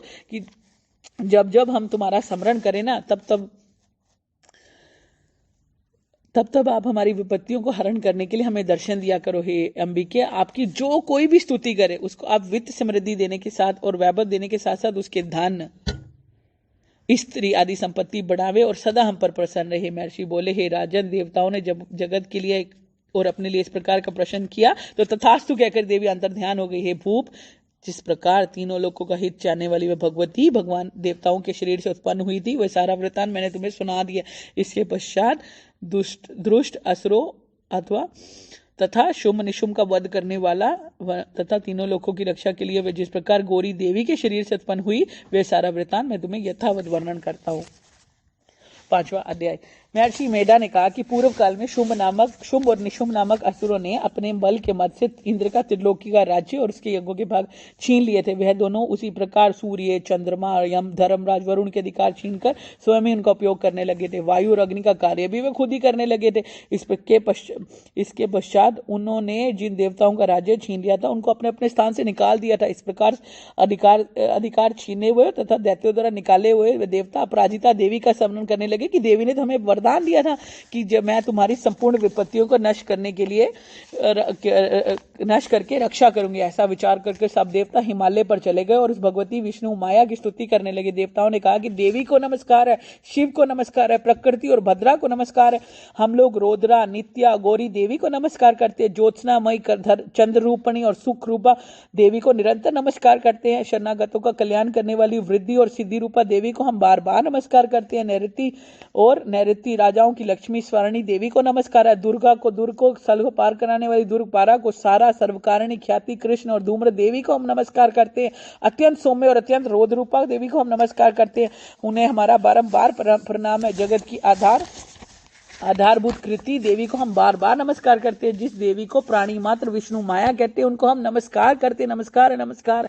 जो देवी संप्राणियों में चेतना बन के रहती है उनको नमस्कार, उनको नमस्कार, उनको बारंबार नमस्कार है। जो देवी संप्राणियों में बुद्धि रूप से स्थित है उनको नमस्कार है, उनको नमस्कार, उनको बारंबार नमस्कार है। जो देवी संप्राणियों में निद्रा बन के रहती है उनको नमस्कार है, उनको नमस्कार है, उनको बारंबार नमस्कार है। जो देवी संप्राणियों में शुदा बन के रहती है उनको नमस्कार है, उनको नमस्कार है, बारंबार नमस्कार है। जो देवी संप्राणियों में छाया बन के रहती है उनको नमस्कार है, नमस्कार है, बारंबार नमस्कार है। जो देवी सप्राणियों में शक्ति रूप से स्थित है उनको नमस्कार है, उनको नमस्कार है, बारंबार नमस्कार है।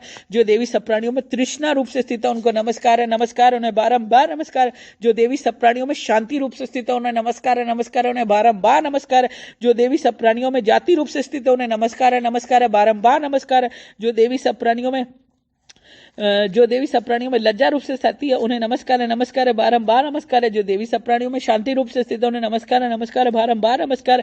जो देवी सप्राणियों में श्रद्धा रूप से स्थित है उन्हें नमस्कार है, नमस्कार, बारंबार नमस्कार है। जो देवी सप्राणियों में कांति रूप से स्थित है उन्हें नमस्कार है। जो देवी सप्राणियों में लक्ष्मी रूप से स्थित है उन्हें नमस्कार है, उन्हें नमस्कार है, बारंबार नमस्कार। जो देवी सप्राणियों में वृत्ति रूप से स्थित है उन्हें नमस्कार है, नमस्कार है, बारंबार नमस्कार। जो देवी सप्राणियों में समृद्धि रूप से विराजमान उन्हें नमस्कार है, नमस्कार है, बारंबार नमस्कार है। जो देवी सप्राणियों में दया रूप से रहती है उनको नमस्कार है, नमस्कार, बारंबार नमस्कार है। जो देवी सप्राणियों में तुष्टि रूप से स्थित है उन्हें नमस्कार है, नमस्कार है, बारंबार नमस्कार है। उनको जो देवी सप्राणियों में माता रूप में बन के रहती है उन्हें नमस्कार है, नमस्कार है, बारंबार नमस्कार है। जो देवी सप्राणियों में भ्रांति बन के रहती है उन्हें नमस्कार है, नमस्कार है, बारंबार नमस्कार। जो देवी सप्राणियों में नित्य व्याप्त रहती है उनको नमस्कार है, नमस्कार है, बारंबार नमस्कार है। जो देवी चैतन्य रूप से संपूर्ण जगत को व्याप्त करके उसमें स्थित है उसको नमस्कार है, नमस्कार है, बारंबार नमस्कार है। पूर्व काल में देवताओं ने अपने भीष्ट फल को पाने के लिए जिनकी स्तुति करी थी और देवराज इंद्र ने बहुत दिनों तक जिनका सेवन करा था वह कल्याण की साधना भूता ईश्वरी देवी हमारा भी कल्याण और मंगल करे तथा सारी विपत्तियों को नष्ट कर डाले। असुरों के सताए हुए हम संपूर्ण देवता उस परमेश्वरी को इस समय नमस्कार करते हैं जो भक्ति पूर्वक स्मरण करने पर तुरंत ही सारी विपत्तियों को नष्ट कर देती है। वे जगदम्बिका देवी इस समय हमारा भी मंगल करके हमारी समस्त विपत्तियों को दूर कर दे। महर्षि मेधा ने कहा, हे राजन, इस प्रकार जब देवता स्तुति कर रहे थे तो उसी समय पार्वती देवी गंगा में स्नान करने के लिए आई और उनके शरीर में से प्रकट होकर शिवा देवी बोली, शुंभ दैत्य के द्वारा स्वर्ग से निकाले और निशुंभ से द्वारा हारे हुए ये देवता इस समय मेरी स्तुति कर रहे हैं। पार्वती के शरीर से अंबिका निकली थी इसलिए उसको संपूर्ण लोक में कौशिकी कहते हैं। कौशिकी के प्रकट होने के पश्चात पार्वती देवी के शरीर का रंग काला पड़ गया और वह हिमालय पर रहने वाली कालिका देवी के नाम से प्रख्यात हुई। जय काली माँ। फिर शुंभ और निशुंभ के दूत चंडमुंड वहां पर आए। उन्होंने उस परम मनोहर रूप वाली अंबिका देवी को देखा। वह जाकर शुंभ के पास बोले, महाराज, एक अत्यंत सुंदर स्त्री हिमालय को प्रकाशित कर रही है। वैसा रंग रूप आज तक हमने तक किसी स्त्री में नहीं देखा। हे असुरेश्वर, आप ये पता लगाओ कि वो है कौन और उसको ग्रहण कर ले। वह स्त्रियों में वह स्त्री स्त्रियों में रतन है, वह अपनी कांति से 10 दिशाओं को प्रकाशित करती हुई वहां पर स्थित है, इसलिए आपको उसका देखना उचित है। हे प्रभु, तीनों लोकों के हाथी, घोड़े, मणि इत्यादि जितने रत्न है वह इस समय आपके घर में शोभायमान है। हाथियों में से रतन रूप एरावत हाथी, उच्च शरय नाम का घोड़ा जो आप इंद्र से ले आए हैं, हंसों द्वारा जुता हुआ विमान जो कि ब्रह्मा जी के पास तब आपके पास है।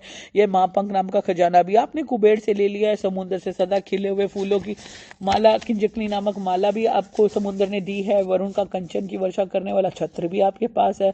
रथों में श्रेष्ठ प्रजापति का रथ भी आपके पास है। हे दैतेंद्र, हे मृत्यु से उत्क्रांतिदा नामक शक्ति भी आपने उनसे छीन लिया, और वरुण का पाश भी आपके भाता निशुम्भ के अधिकार में, और समुद्र में पैदा होने वाले नाना प्रकार के रत्न आपके भ्राता निशुम्भ के अधिकार में, और जो अग्नि में जल न सके ऐसे 2 वस्त्र भी अग्निदेव ने आपको दे दिए। हे दैत्यराज, इस प्रकार जब सारी रत्न रूपी वस्तुएं आप संग्रह कर चुके हैं तो फिर यह आप कल्याणमयी स्त्रियों में रत्न रूप अनुपम स्त्री को आप क्यों नहीं ग्रहण कर लेते। महर्षि मेधा बोले। चंडमुंड का वचन सुनकर शुंभ ने विचार किया कि सुग्रीव को अपना दूत बनाकर ना देवी के पास भेजता हूँ। प्रथम उसको सब कुछ समझा दिया, फिर कहा कि वहां जाकर तुम अच्छी प्रकार से समझाना और ऐसा उपाय करना कि जिससे वे प्रसन्न होकर तुरंत मेरे पास चली आए।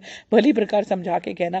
दूत सुग्रीव पर्वत के उस रमणीय भाग में पहुंचा जहां पर देवी रहती थी। दूत ने कहा कि हे देवी, दैत्यों का राजा शुंभ जो इस समय तीनों लोकों का स्वामी है, मैं उसका दूत हूँ और यहाँ तुम्हारे पास आया हूँ। संपूर्ण देवता उसकी आज्ञा एक स्वर में मानते हैं। आप जो कुछ उसने क्या भेजा है ना वो सुनो। उसने कहा है कि इस समय संपूर्ण त्रिलोकी मेरे वश में है और संपूर्ण यज्ञों के भाग को पृथक पृथक मैं ही लेता हूँ, और तीनों लोकों में जितने भी श्रेष्ठ रत्न है वे सब मेरे पास है। देवराज इंद्र का वाहन एरावत मेरे पास है, मैंने उसे छीन लिया। उच्चेश्वरा नामक घोड़ा जो क्षीर सागर में मंथन करने से प्रकट हुआ था तथा उसे देवताओं ने मुझे समर्पित कर दिया। हे सुंदरी, इसके अतिरिक्त भी जितने भी रत्न भूषण पदार्थ देवताओं के पास थे ना मेरे पास है। हे देवी, मैं तुम्हें संसार की स्त्रियों में रत्न मानता हूँ क्योंकि रत्नों को भोग करने वाला तो मैं ही हूँ। इसलिए हे चंचल कटाक्ष वाली ये सुंदरी, अब ये तुझ पर छोड़ता हूँ कि तू या तो मेरे या मेरे महाप्रक्रमी निशुंभ की सेवा में आ जाए। यदि तू मुझे वरेगी तुझे अतुल महान ऐश्वर्य की प्राप्ति होगी, अतः तू अपनी बुद्धि से विचार कर मेरे पास चली आ। महर्षि मेधा बोले। मैंने कहा कि दूत के ऐसा कहने पर संपूर्ण जगत का कल्याण करने वाली भगवती दुर्गा मनी मन मुस्कुराई और कहने लगी कि देवी ने कहा कि हे दूत, जो कुछ भी तू कह रहा है बिल्कुल सही है, इसमें किंचित मात्र भी झूठ नहीं है। शुंभ इस समय तीनों लोगों को स्वामी है। निशुंभ भी उसी की तरह महाबलवान है, लेकिन इस संबंध में मैं जो वचन कर चुकी हूं मैं उसको कैसे जुठला सकती हूँ। अतः तू अपनी मेरी जो मैंने वचन किया उसे सुन। जो युद्ध में मुझे जीतेगा, मेरे अभिमान को खंडित करेगा, बल में मेरे समान होगा और वही मेरा स्वामी होगा। इसलिए शुंभ अथवा निशुंभ महापराक्रमी निशुंभ यहाँ पर आए, मुझे युद्ध में जीते, मुझसे विवाह कर ले, इसमें देरी की क्या आवश्यकता है। दूत ने कहा कि हे देवी, मुझे तो तुम घमंड में भरी हुई दिखाई दे रही हो, मेरे सामने तुम ऐसी बातें ना करो। इस त्रिलोक में मुझे तो कोई ऐसी नहीं दिखाई देता जो शुंभ और निशुंभ के सामने ठहर सके। हे देवी, जब अन्य देवताओं में से कोई शुंभ निशुंभ के सामने नहीं ठहर सका तो तुम्हारी जैसी स्त्री उसके सामने रणभूमि में कैसे ठहर पाओगी। जिन शुंभ आदि असुरों के सामने इंद्रादि देवता नहीं ठहर सके तो तुम अकेली स्त्री उसके सामने कैसे ठहर सकोगी। इसलिए तुम मेरा कहना मानकर उसके पास चली जाओ, नहीं तो वह तुम्हारे केश पकड़कर घसीटते हुए तुम्हें ले जाएगा, तब तुम्हारा गौरव ही नष्ट हो जाएगा। इसलिए मेरी बात मानो। देवी ने कहा कि जो तुमने कुछ कहा है ठीक है भाई, शुंभ और निशुंभ बड़े बलवान है, लेकिन मैं क्या कर सकती हूँ, मैं तो बिना सोचे समझे ही वचन ले चुकी हूँ ना। इसलिए तुम जाओ और वहां जाकर जो कुछ मैंने कहा है आदर पूर्वक असुरेंद्र से कह डालो, उसके पश्चात वो जो कुछ ठीक समझे वो करे। महर्षि मेधा ने कहा कि देवी की ऐसी बात सुनकर दूत क्रोध में भरा हुआ वहां से असुरेंद्र के पास पहुंचा और सारा उसने वृतांत उसको क्या सुनाया। दूत की बात सुनकर असुरेंद्र के क्रोध का भारा वार न रहा। उसने अपने सेनापति धूम्रलोचन से कहा कि हे धूम्रलोचन, तुम अपनी सेना लेकर शीघ्र वहां जाओ और उस दुष्टा के बालों को पकड़कर घसीटते हुए यहां पर ले आओ। यदि उसकी रक्षा के लिए कोई भी दूसरा खड़ा हो, चाहे वो देवता, यक्ष या गंधर्व भी क्यों ना हो, तुम उसको अवश्य ही मार डालना। महर्षि मेधा ने कहा कि शुंभ के इस प्रकार आज्ञा पाने पर धूम्रलोचन जो 60,000 राक्षसों की सेना को लेकर वहां पर पहुंचा और देवी को देखकर ललकार कर कहने लगा कि अरे तू अभी के अभी शुंभ और निशुंभ के पास चल। यदि तू प्रसन्नता पूर्वक मेरे साथ ना चलेगी तो मैं तेरे बालों को पकड़कर घसीटते हुए वहां पर लेके जाऊंगा। देवी बोली कि यदि असुरेंद्र के द्वारा भेजा हुआ यदि तेरे जैसा बलवान सैनिक बलवुक अगर तू मुझे ले भी जाएगा तो मैं तेरा क्या कर सकती हूँ। महर्षि मेधा ने कहा कि ऐसा कहने पर धूम्रलोचन उसकी ओर लपका, लेकिन देवी ने अपनी हुंकार से उसकी ओर लपका, किंतु देवी ने उसे अपनी हुंकार से ही भस्म कर डाला। यह देखकर असुर सेना क्रोध में भरकर देवी की ओर बढ़ी, परंतु अंबिका ने उन पर तीखे बाणों, शक्तियों और फरसों की वर्षा आरंभ कर दी। इतने में देवी का वाहन जो शेर है वो अपनी ग्रीवा के पालों को झटकता हुआ बड़ा भारी शब्द करता हुआ असुर सेना में कूद पड़ा। उसने कई असुरों को अपने पंजों से, कईयों को जबड़ों से, कईयों को धरती पर घसीट कर, कईयों की उसकी दाढ़, कईयों को अपने दाढ़ों से घायल करके मार डाला। उसने कई असुरों के अपने नाखूनों से उनके पेट फाड़ डाले। कई असुरों का तो केवल थप्पड़ मारकर ही सिर धड़ से अलग कर दिया।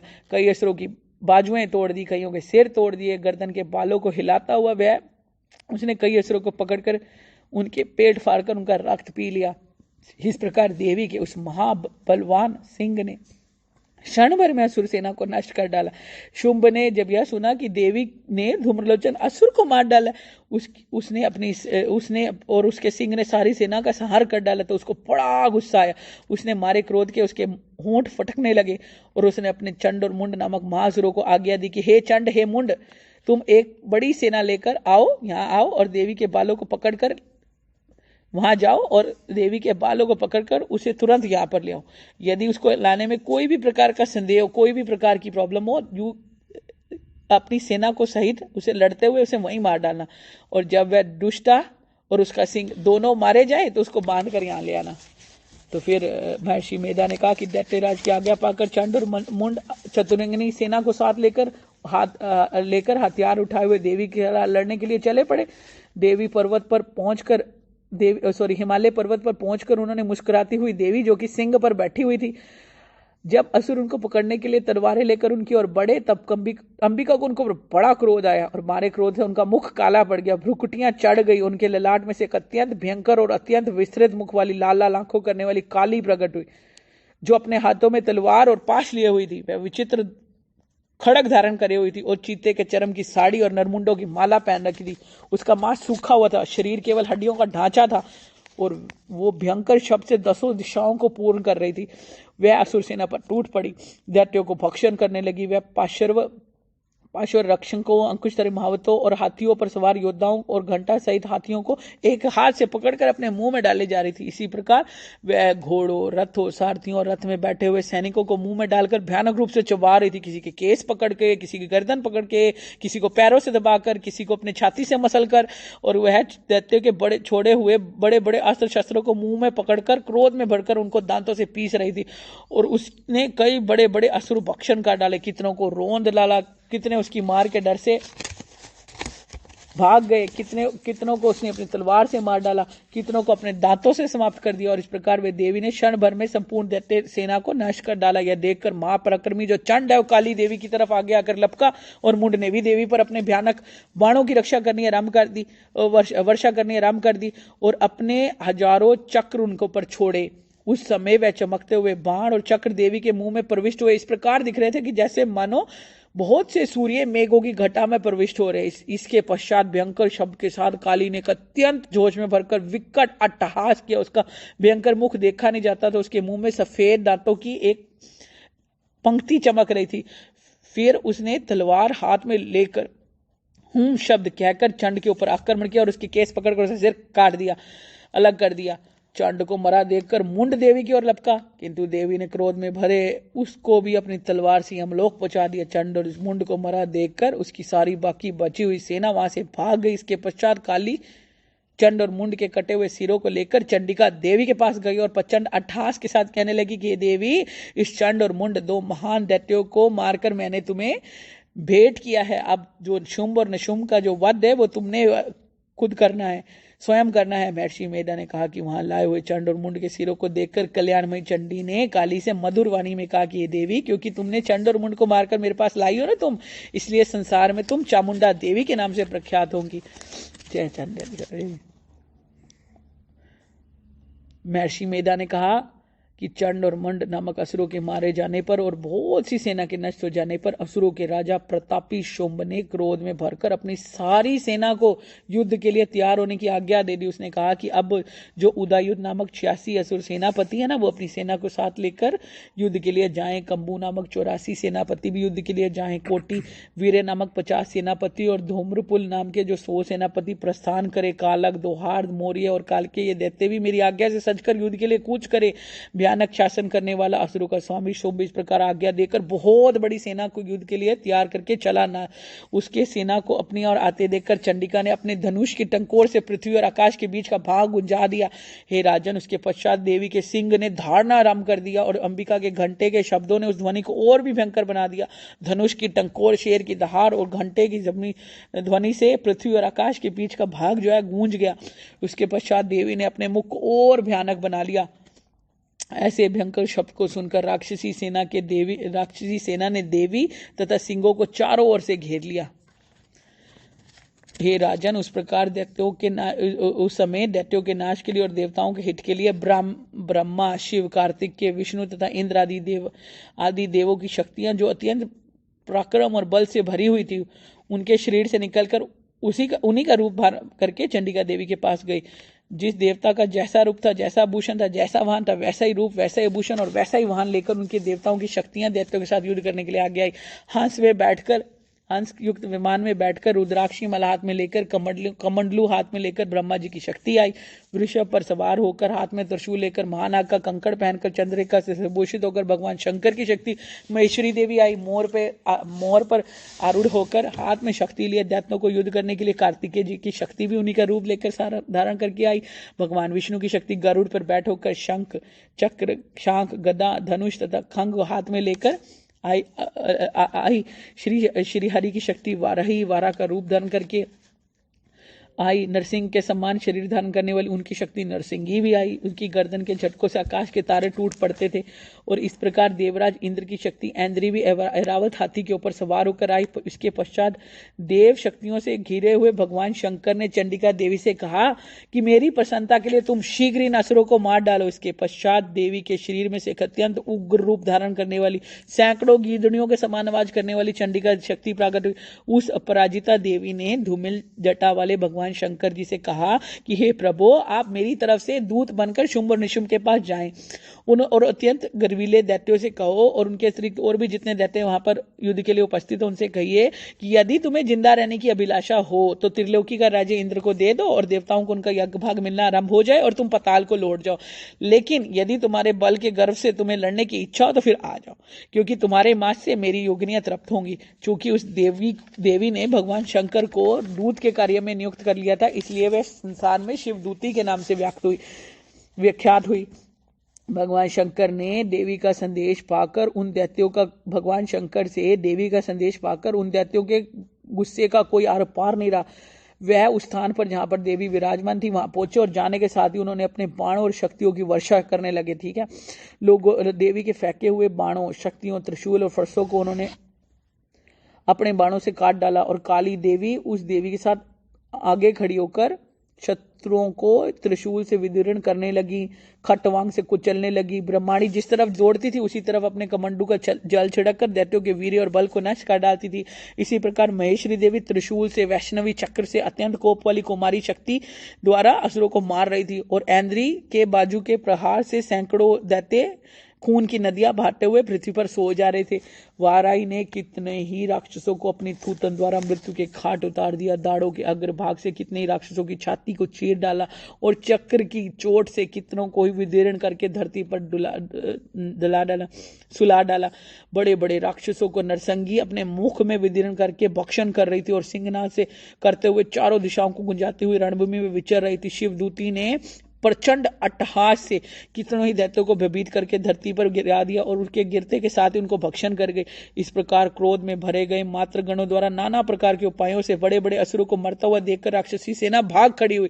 अपनी सेना को इस प्रकार भागती देखकर रक्तबीज नामक महापराक्रमी राक्षस क्रोध में भरकर युद्ध के लिए आगे बढ़ा।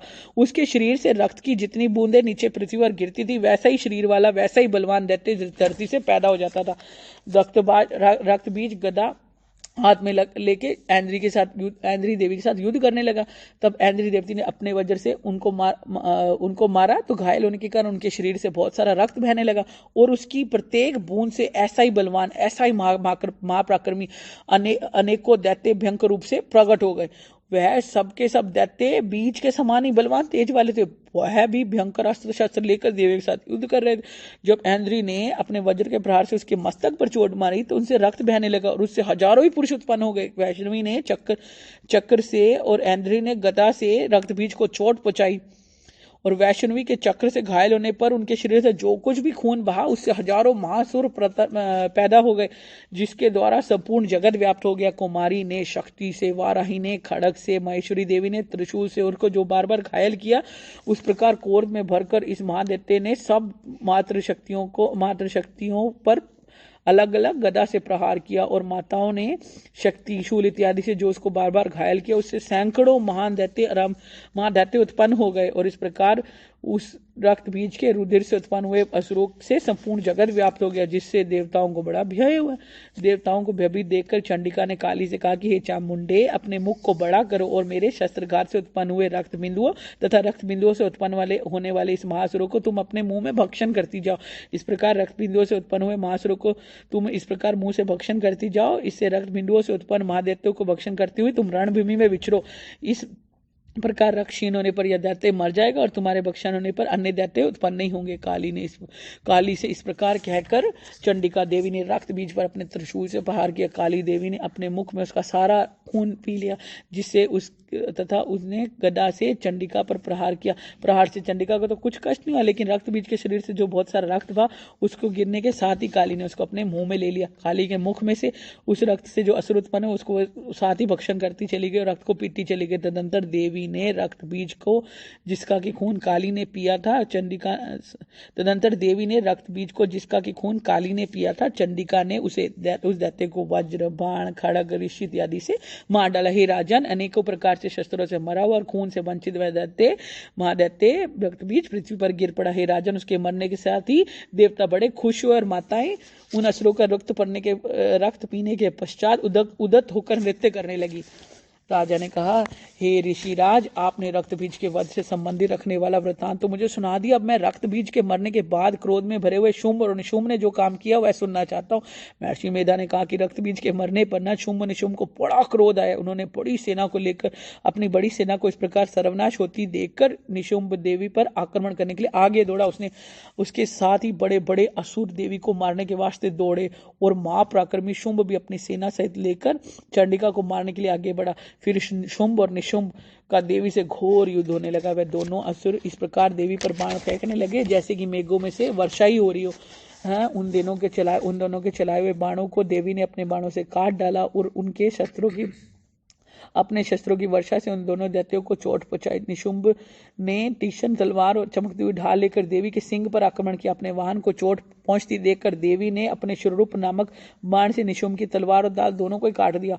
तलवार और ढाल के कटने पर निशुंभ ने देवी पर शक्ति से प्रहार किया। देवी ने अपने चक्र से उसको 2 टुकड़े कर दिया। फिर क्या था, दैत्य जो मारे गुस्से के मारे जल भुन गया। फिर उसने देवी को मारने के लिए उसकी ओर शूल फेंका, किंतु देवी ने अपने मुक्के से उसको चूर चूर कर दिया। फिर उसने देवी पर गदा से प्रहार किया। देवी ने त्रिशूल से गदा को भस्म कर डाला। इसके पश्चात वह हाथ में फरसा लेकर देवी की ओर लपका। देवी ने अपने तीखे बाणों से उसको धरती पर सुला दिया। अपने महापराक्रमी भाई निशुंभ को इस प्रकार से मरने पर शुंभ ने क्रोध में भरकर देवी को मारने के लिए आगे दौड़ा। वह रथ में बैठा वो उत्तम आयुधों से सुशोभित अपनी 8 बड़ी बड़ी भुजाओं को सारे आकाश को ढका हुआ था।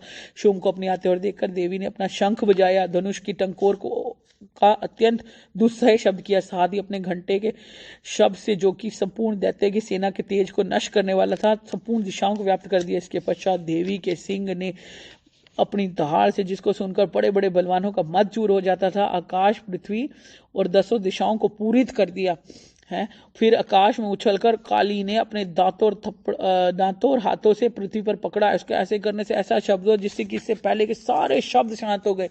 इसके पश्चात शिवदूती ने असुरों को भय करने वाला प्रचंड अट्टहास किया। इसको सुनकर सारे जो दैत्य थर्रा उठे और शुंभ को बड़ा क्रोध हुआ। फिर अंबिका ने उसे अरे दुष्ट, खड़ा रह। ऐसा कहा तो आकाश से सारे देवता जय जय बोल बैठे। शुंभ ने वहां आकर ज्वालाओं से युक्त एक अत्यंत भयंकर शक्ति छोड़ी, जिसको अपनी ओर आते देखकर देवी ने अपनी मोलका नामक शक्ति से काट दिया। हे राजन, फिर शुंभ के सिंहनाद से तीनों लोक व्याप्त हो गए। उसकी प्रतिध्वनि से ऐसा घोर शब्द हुआ जिससे इससे पहले के सारे शब्दों को जीत लिया। शुंभ के छोड़े हुए बाणों को देवी ने और देवी के छोड़े बाणों को शुंभ ने अपने बाणों से काट कर सैकड़ों हजारों टुकड़ों में परिवर्तित कर दिया। इसके पश्चात जब चंडिका देवी क्रोध में भरकर शुंभ को त्रिशूल से मारा तो वह मूर्छित होकर पृथ्वी पर गिर पड़ा। उसकी मूर्छा दूर हुई तो वह धनुष लेकर आ गया। फिर उसने अपने बाणों से देवी काली तथा सिंह को घायल कर दिया। फिर उस राक्षस ने 10,000 भुजाएं धारण करके चकरा दिया, युद्ध से देवी को आच्छादित कर दिया। जब भगवती दुर्गा ने कुपित होकर अपने बाणों से उसके चक्रों बाणों आदि को काट डाला। यह देखकर निशुंभ हाथ में गदा लेकर चंडिका की ओर मारने की ओर दौड़ा तो उसके आते सारी देवी ने तीक्ष्ण धार वाले खड़ग से उसकी गदा को काट डाला और फिर त्रिशूल हाथ में लिया तो देवताओं को दुखी करने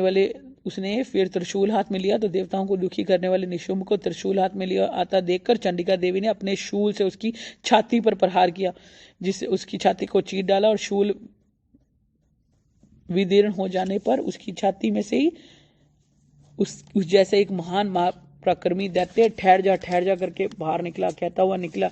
उसको देखकर देवी ने बड़े जोर से ठाका लगाया।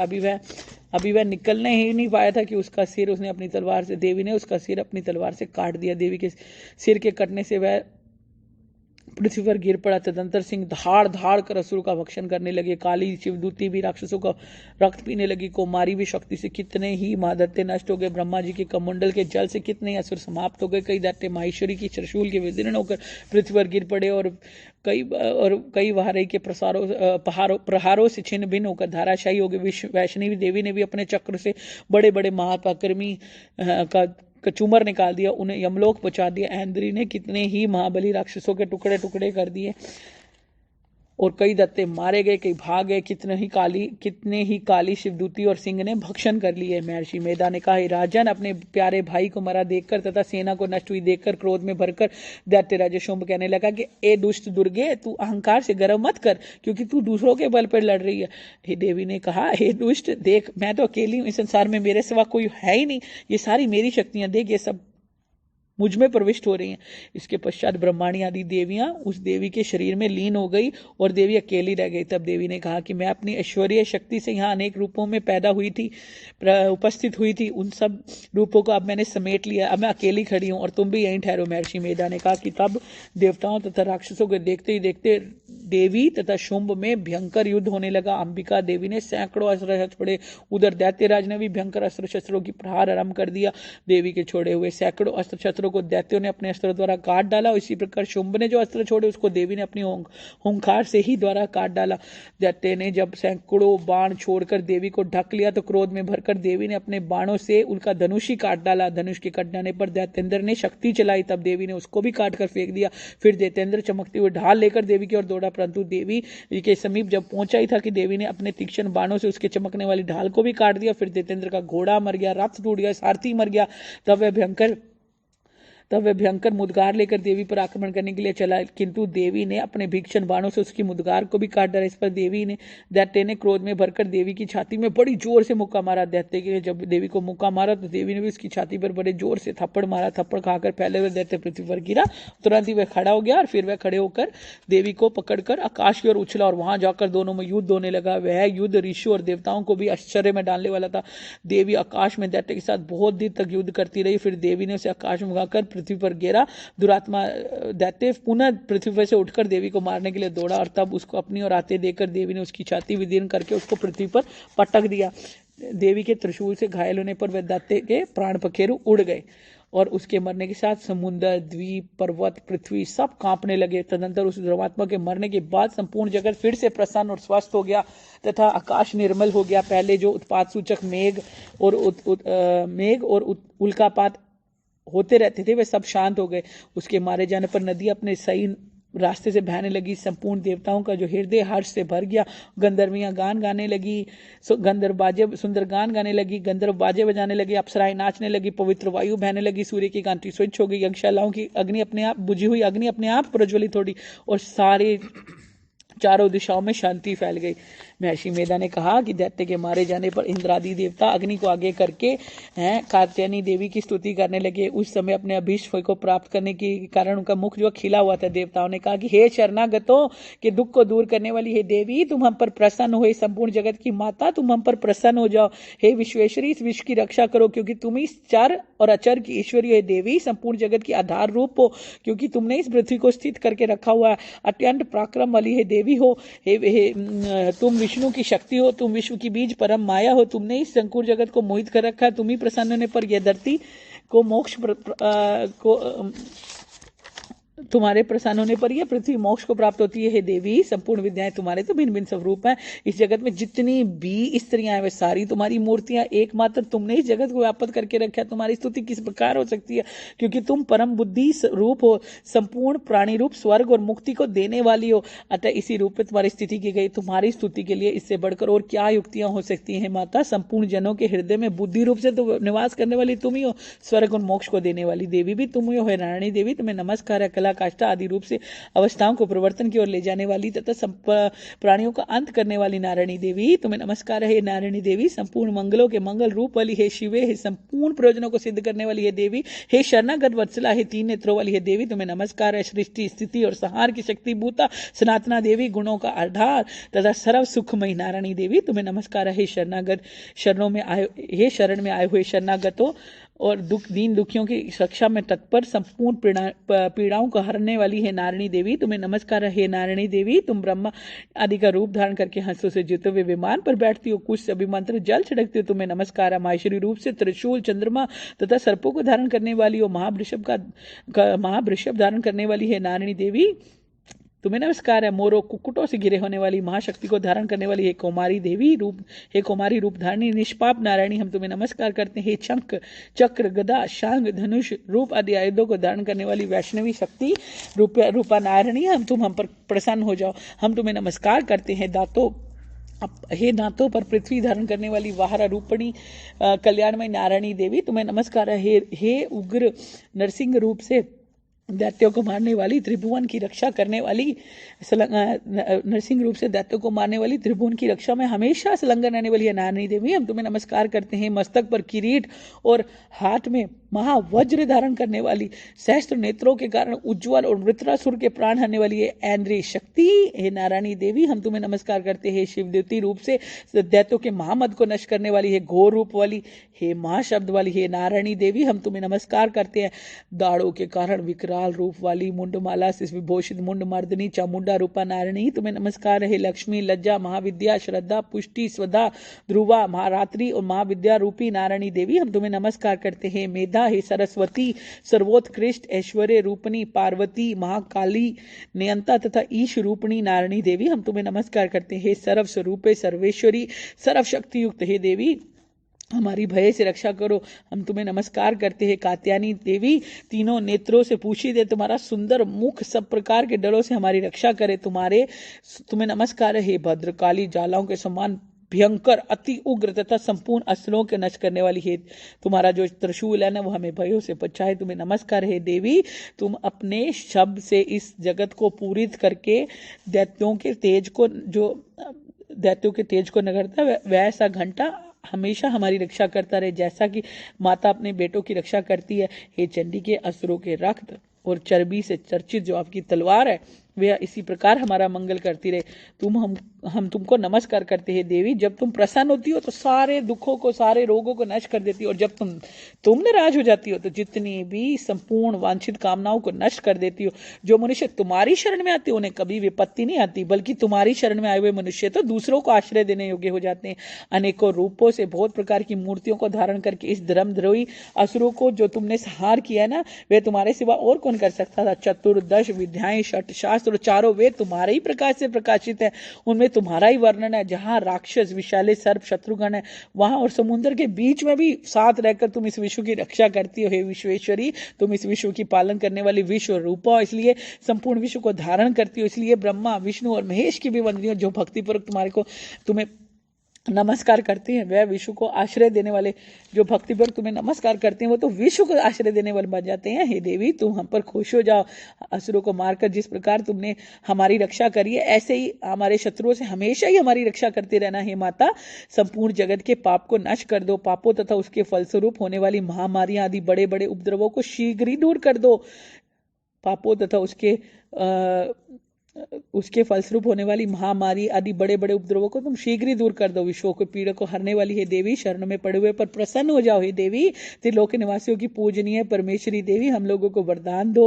हे देवी ने कहा कि हे देवताओं, मैं तुम्हें वर देने के लिए तैयार हूँ, आपकी जैसी इच्छा हो, जैसा हो मुझसे वर मांगो। देवताओं ने कहा कि हे सर्वेश्वरी देवी, हे त्रिलोकियों के निवासियों की समस्त पीड़ाओं को तुम इस प्रकार ही हरती रहना और हमारे शत्रुओं की इस प्रकार को नष्ट करती रहो। देवी ने कहा कि वैश्वसत मनवंतर में 28वें युग में 2 और महासुर शुंभ और निशुंभ नाम से उत्पन्न होंगे। उस समय मैं नंद गोप के घर से यशोदा के गर्भ से उत्पन्न होकर विंध्याचल पर्वत पर शुंभ और निशुंभ का संहार करूंगी। फिर अत्यंत भयंकर रूप से पृथ्वी पर अवतीर्ण होकर मैं व्याप्रचति नामक दानवों का नाश करूंगी। उन भयंकर महासुरों का भक्षण करते समय मेरे दांत अनार के पुष्प की भांति लाल होंगे। इसलिए इसके पश्चात देवता स्वर्ग में देवता और पृथ्वी पर मनुष्य मेरी स्तुति करते मुझे रक्त दंतिका गाएंगे। फिर जब 100 वर्षों तक वर्षा नहीं होगी तब मैं ऋषियों की स्तुति करने पर आयोनिज नाम से प्रकट होंगी और अपने 100 नेत्रों से ऋषियों की तरफ देखूंगी। अतः मनुष्य शताक्षी नाम से मेरा कीर्तन करेंगे और उसी समय मैं अपने शरीर से उत्पन्न हुए प्राणों की रक्षा करने वाले शाकों द्वारा सब प्राणियों का पालन करूंगी और इसलिए इस पृथ्वी पर मैं शकुंभरी देवी के नाम से विख्यात होंगी। और इसी अवतार में मैं दुर्ग नामक महासुर का वध करूंगी, इसलिए मैं दुर्गा देवी के नाम से प्रसिद्ध होंगी। इसके पश्चात जब भयानक रूप धारण करके हिमाचल निवासी ऋषियों महर्षियों की रक्षा करूंगी, तब भीमा देवी के नाम से मेरी ख्याति होगी। और जब अरुण नामक असुर तीनों लोगों को पीड़ित करेगा, तब मैं असंख्य ब्राह्मणों का रूप धारण करके उस महादैत्य का वध करूंगी। तब स्वर्ग में देवता और मृत्युलोक में मनुष्य मेरी स्तुति करते मुझे भ्रामरी नाम से कहेंगे। इस प्रकार जब जब भी धरती राक्षस से पीड़ित होगी ना, तब तब मैं अवतरित होकर शत्रुओं से रक्षा करूंगी। देवी बोली, हे देवताओं, जो पुरुष इन स्रोतों को एकाग्रचित होकर मेरी स्तुति करेगा, उसके संपूर्ण कष्टों को तो मैं निसंदेह हर लूंगी। मधु केटभ का नाश, महिषासुर का वध और शुंभ निशुंभ द्वारा के वध की जो कोई भी मनुष्य कथा कहेंगे, मेरे महात्म्य को अष्टमी, चतुर्दशी अथवा नवमी के दिन एकाग्रचित होकर भक्तिपूर्वक सुनेंगे, उनको कोई पाप नहीं रहेगा। पाप से उत्पन्न कोई विपत्ति उनको ना सताएगी, उनके घर में कभी गरीबी ना आएगी, उनको कभी अपने प्रियजनों से कभी बिछड़ना नहीं पड़ेगा, उनको किसी प्रकार का भय नहीं होगा। ऐसा प्रत्येक मनुष्य को भक्तिपूर्वक मेरे इस कल्याण कारक महात्म्य को सदा ही पढ़ना और सुनना चाहिए। मेरा यह महात्म्य महामारी से उत्पन्न हुए संपूर्ण उपद्रवों को, 3 प्रकार के उत्पातों को शांत कर देता है। जिस घर में या मंदिर में या जिस स्थान पर भी मेरे इस रोज की विधि पूर्वक पाठ किया जाता है, उसको छोड़कर मैं कभी नहीं जाती। वहां पर मेरा हमेशा निवास होता है। बलिदान, पूजा, होम और महोत्सवों में मेरा ये जो चरित्र है उच्चारण करना चाहिए, सुनना चाहिए। ऐसा हवन मनुष्य चाहे जान के करे चाहे बिना जाने करे, मैं उसको तुरंत ही ग्रहण कर लेती हूँ। और शरद काल में प्रत्येक वर्ष में जो महापूजा की जाती है, उसमें जो मनुष्य भक्तिपूर्वक मेरा ये जो महात्म्य सुनकर सभी प्रकार की विपत्तियों से छूट जाता है और धन धान्य और पुत्र आदि से संपन्न हो जाता है। और मेरे इस महात्म्य व कथाओं इत्यादि को सुनकर मनुष्य बिल्कुल निडर हो जाता है, निर्भय हो जाता है और महात्मा के शरण करने वाले के शत्रु स्वयं ही नष्ट हो जाते हैं, उन्हें कल्याण की प्राप्ति होती है। उसका कुल हमेशा आनंदित होता है, उसके सारे कष्ट शांत हो जाते हैं और उसको भयंकर सपने दिखाई देना, घरेलू दुख आदि बाल ग्रहों में आदि मिट जाते हैं। बाल ग्रहों में ग्रसित बालकों के लिए मेरा यह महात्म्य परम शांति कराने वाला है। मनुष्यों में फूट पड़ने पर यह भली भांति मित्रता कराने वाला है। मेरा यह महात्म्य मनुष्यों को मेरी जैसे सामर्थ्य की प्राप्ति कराने वाला है। पशु, पुष्प, अर्धे, धूप, गंध, दीपक आदि इत्यादि सामग्रियों द्वारा पूजन करने पर, ब्राह्मण को भोजन करा के, हवन करके, प्रतिदिन अभिषेक करके, नाना प्रकार के योगों को अर्पण करके और प्रत्येक वर्ष दान आदि करके जो मेरी आराधना करके जैसे मैं खुश होती हूँ ना, उससे जैसे मैं प्रसन्न होती हूँ, वैसे ही प्रसन्न मैं इस चरित्र को सुनने मात्र से हो जाती हूँ। यह महात्म्य श्रवण करने पर पापों को हर लेता है, आरोग्य प्रदान करता है और मेरे प्रादुर्भाव का कीर्तन दुष्ट प्राणियों से रक्षा करने वाला, युद्ध में दैत्यों द्वारा दुष्ट दैत्यों का संहार करने वाला है।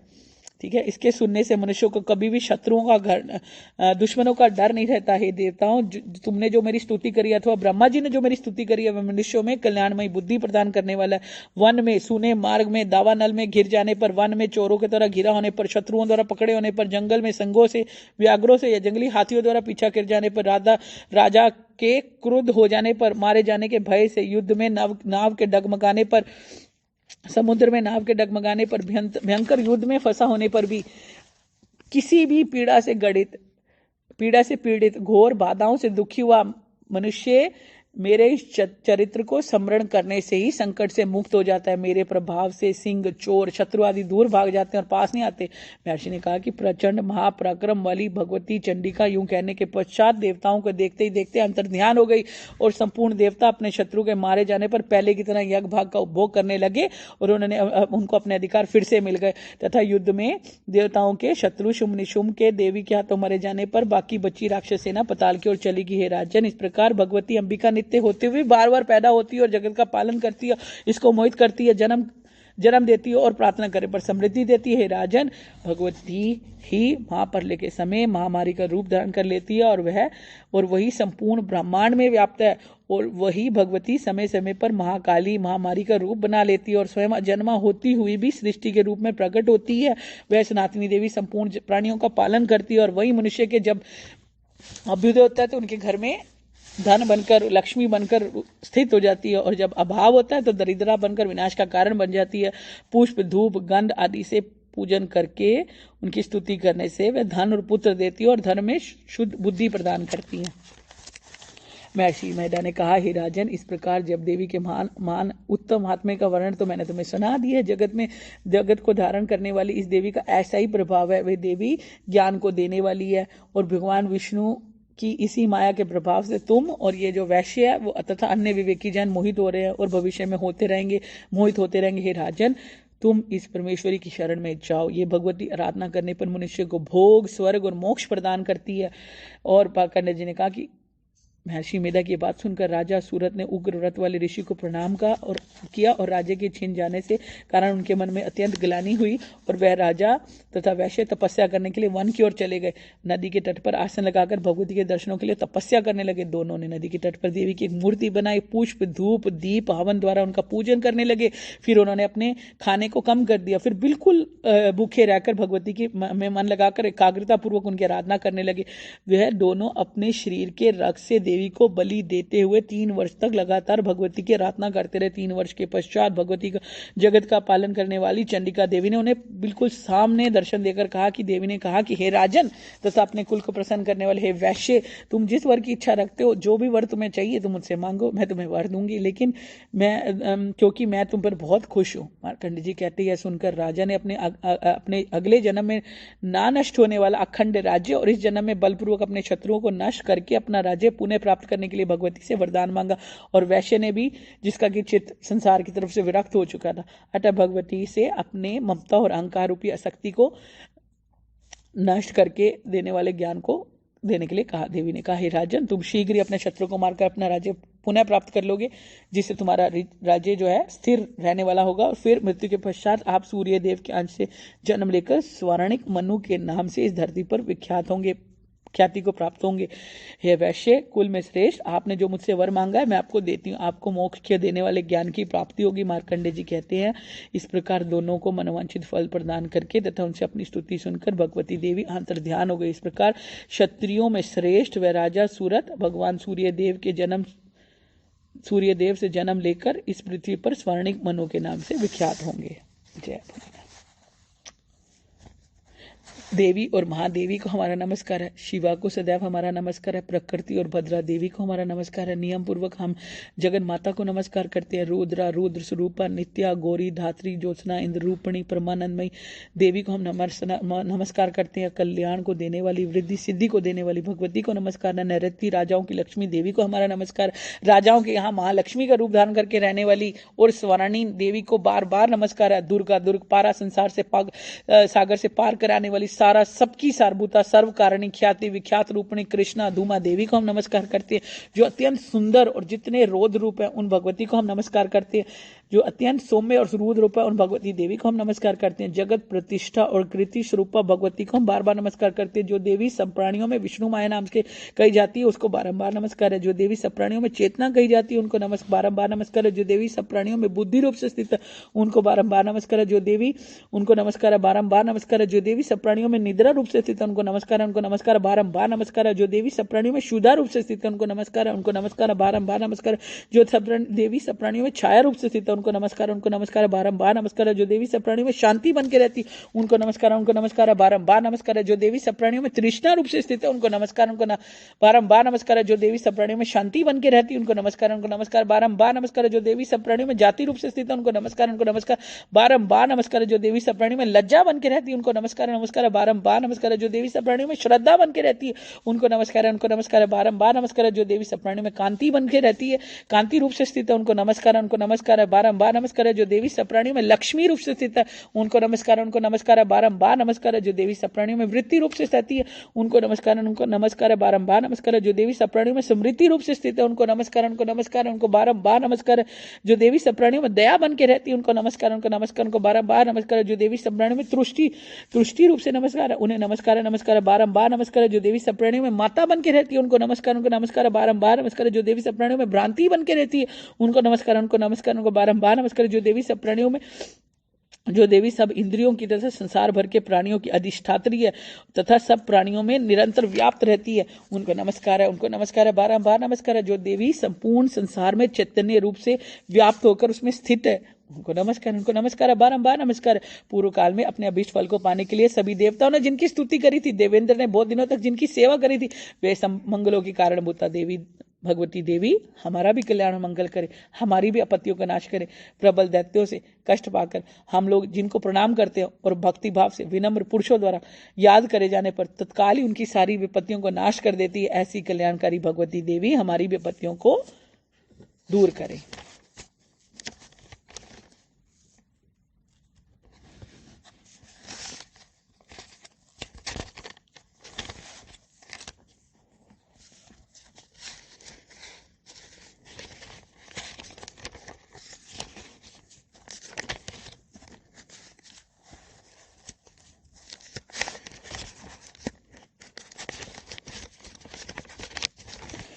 हे परमेश्वरी, हमारे द्वारा दिन रात हजारों अपराध होते रहते हैं, अतः आप हमें अपना सेवक समझकर हमारे कृपा पूर्वक हमारे अपराधों को क्षमा कर दो। हे देवी, ना तो हम आह्वान करना ही जानते हैं, ना ही विसर्जन करना जानते हैं, ना पूजा करने का ढंग जानते हैं। परमेश्वरी, हमें क्षमा कर दो। हे सुरेश्वरी, हमने जो कुछ मंत्रहीन, क्रियाहीन, भक्तिहीन पूजन किया है वह आपकी दया से पूर्ण है।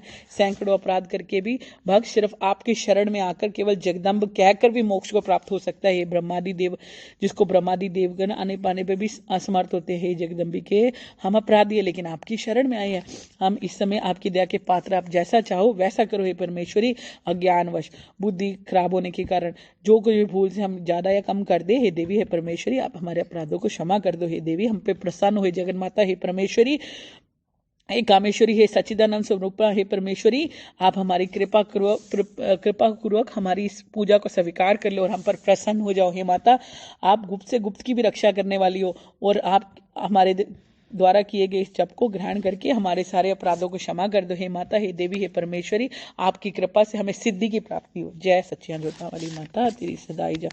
नमो नमो दुर्गे सुख करनी, नमो नमो अम्बे दुख हरनी, निरंकार है ज्योति तुम्हारी, तीहू लोक फैली उजिया। शशि लाड मुख महाविशाला, नेत्र लाल भ्रिकुटी विकराला, रूप मातु को अधिक सुहावे, दरज करे जनति सुख पाव।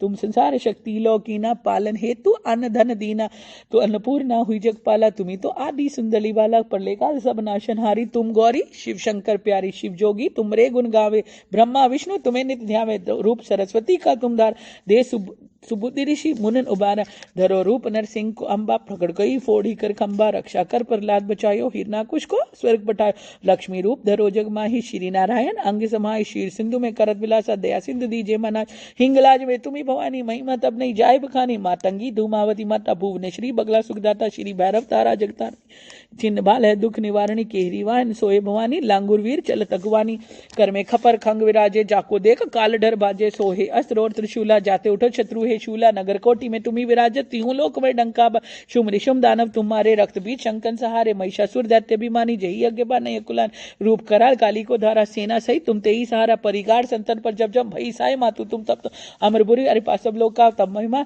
सब रहे अशोका ज्वालामय है ज्योति तुम्हारी, तुम्हें सदा पूजे नर नारी, प्रेम भक्ति से जो कोई यश गावे, दुख दरिद्र निकट नहीं आवे, ध्यावे तुम्हें जो नरमन लाई, जन्म मरण ते सो छुटी जाए, जोगी कर्म सुरमुनि कहत पुकारी, जोग न होए बिन शक्ति तुम्हारी, शंकर आचरज तब कीनो, काम क्रोध जीती सब लीनो, निशिदिन ध्यान धरो शंकर को, काहू काल नहीं सुमिर को, तुमको भक्ति रूप को शक्ति रूप को मरम न पायो, गई शक्ति तब मन पछतायो, शरणागत तो कीर्ति भवानी, जय जय जय जगदम्ब भवानी, वही प्रसन्न आदि जगदम्बा, दई शक्ति नहीं कीन विलंबा, मोकुमा तो कष्ट अति घोरे, तुम बिन कौन हरे दुख मेरे, आशा तृष्णा निपट सतावे, रिपु मूर्ख मई अति डर पावे, शत्रुनाश कीजिए महारानी सुमिरो, इच्छ तुम्हें भवानी करो कृपा, हे मातु दयाला देश रिद्धि सिद्धि दे करू निहाला, जन्म जन्म मैं तब फल पाऊं, तुमरो जस मैं सदा ही गाऊं, दुर्गा चालीसा जो कोई गावे, सब सुख भोग परम पद पावे, देवी दास शरण निजानी, करू कृपा जगदम्ब भवानी, नमो नमो विंध्येश्वरी, नमो नमो जगदम्ब, संत जनों के काज में तुम करती नहीं विलंब, जय जय जय विंध्याचल रानी, आदिशक्ति जग विदित भवानी, सिंह वाहनी, जय जग माता, जय जय जय त्रिभुवन सुखदाता, कष्ट निवारण, जय जग देवी, जय जय जय संत असुर सुर सेवी, महिमा अमित अपार तुम्हारी, शेष सहस नर मुख वर्णधारी, दीनन को दुख हरत भवानी, नहीं देखो तुम सब कोई दानी, सब पर मुनसा पूर्वत माता, महिमा अमित जगत विख्याता, जो जन ध्यान तुम्हारो लावे, सो तुरंत ही वांछित फल पावे, तुम्ही वैष्णवी अरु ब्रह्मानी, अरुद्रानी, तुम्ही शारदा अरु ब्रह्मानी, रमा राधिका श्यामा काली, तुम्ही मातु संतन प्रतिपाली, उमा माधवी चंडी ज्वाला, बेगी मोही पर हो दयाला, तुम्ही हिंगलाज महारानी, तुम्ही शीतला अरु विज्ञानी, दुर्गा दुर्ग विनाशनी माता, तुम्ही लक्ष्मी जग सुखदाता, तुम्ही जानवी अरु रुद्रानी, तुम्ही हेमावती अम्ब निर्वाणी, अष्टभुजी वारणी देवी,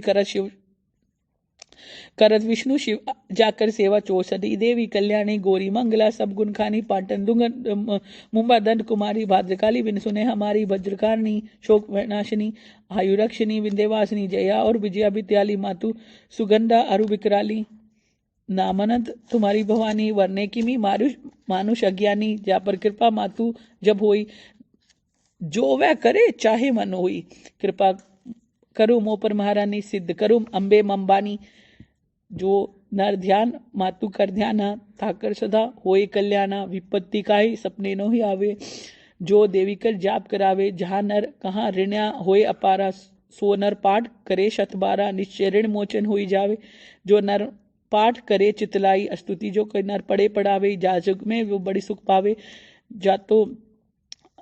जाको व्याधि सतावे भाई, जाप करत सब दुख पराई, जो नर सब दूर पराई, जो नर अति बंदिमा होई, 12,000 पाठ करी सोई, निश्चय बंदी ते छूट जाए, सत्य मचन ममानु भाई, जापर जो कछु संकट होई, निश्चय देवी सुमरई सोई, जहां कहाँ पुत्र होए नहीं भाई, सो नर या विधि करे उपाई, 5 वर्ष जो पाठ करावे, नौरातन विप्र जमावे, निश्चय होई प्रसन्न भवानी, पुत्र देही तहा गुण खानी, ध्वजा नारियल आन चढ़ावे, विधि समेत पूजन करवावे, नित्य प्रति पाठ करे मन लाही, प्रेम सहित नहीं आन उपाई, यह श्री विंध्याचल चालीसा, रंग पड़त होवे अविनेसा, यह जन आचर मानहु भाई, कृपा दृष्टि जा पर हुई जाए, जय जय जय जगमातु भवानी, कृपा करो मोहि निज जानी,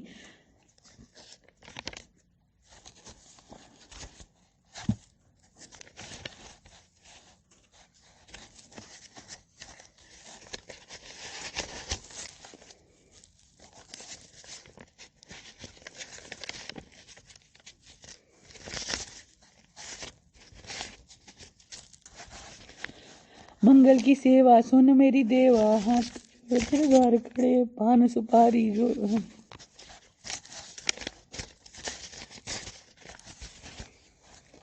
हाथ जोड़ तेरे द्वार खड़े, पान सुपारी ध्वजा नारियल ले ज्वाला तेरी भेड़ करे, सुन जगदम्बा करना विलापा संतन को भंडार भरे, संतन प्रतिपाली सदा खुशहाली जय काली कल्याण करे, बुद्धि विदाता तू जगमाता मेरो कार्य सिद्ध करो, चरण कमल काली आसरा शरण तुम्हारी आन पड़ो, जब जब भीड़ पड़ी भक्तन पर तब तब आप सहाय करो, बार बार ते सब जग मोहे तरणी रूप अनूप धरे, माता होकर पुत्र खिलावे भार्या होकर भोग करे, संत सुखदाई सदा सहाई संत खड़े जयकार करे, ब्रह्मा विष्णु महेश सहस्व लिए बैठ तेरे द्वार खड़े, अटल सिंहासन बैठी माता सिर सोने का छत्र धरे, संत प्रतिपाली सदा खुशहाली जय काली कल्याण करे, वार्च निश्चित कुमकुम वर्ण जब लुंकन को हुक्म करे, खड़ग थप्पड़ त्रिशूल हाथ लिए रक्त बीज को भस्म करे, शुंभ निशुंभ पछाड़े माता महिषासुर को पकड़ दले, संत प्रतिपाली सदा खुशहाली जय काली कल्याण करे, आदि अवतार आपको वीर आपने जन को कष्ट ले, कुपित होकर दानव मारे चंड मुंड सब चूर करे, जब तुम देखो दया रूप होए पल में संकट दूर करे, संत प्रतिपाली सदा खुशहाली जय काली कल्याण करे, सोमे स्वभाव धर्यो मेरे माता जन की अरज को पूल करे, सिंह पीठ पर चढ़ी भवानी तीन भुवन में राज्य करे,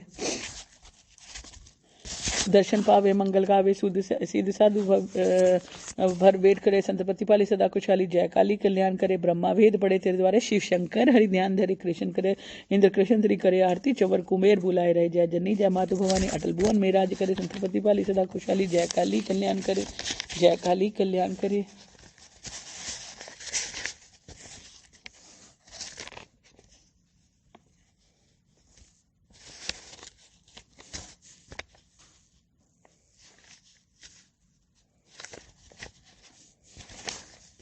दयामती भगवती करना सागर काली रमा गिरा तू दधीमती, सुनना अर्थ पुकार नहीं पाठ पूजा मैं जानू नहीं अन्य उपचार, केवल नाम ही आपका जो है विपत्ति उद्धार, क्या मैं योग्य तपस्या कर लूं निज उद्धार, केवल कृपा बीक ही है तेरा मेरा उद्धार, भग भग पग पग की अपराधी तेरी नक्श भरा विकार, अगर तुम ही चाहो तो होए मेरा बेड़ा पार, दुष्टों से भक्तों को बचाने हेतु अनेकों बार लिया आपने विषम मोहिनी चामुंडा अवतार, जिन पर कृपा आपकी होती धन्य वही नरनार, उनके लिए सदा होता है सुखमय सब संसार, धनी धन ये सेवक तेरा करता है ये पुकार, आंब काट कर संकट मेरा करना मेरा बेड़ा पार।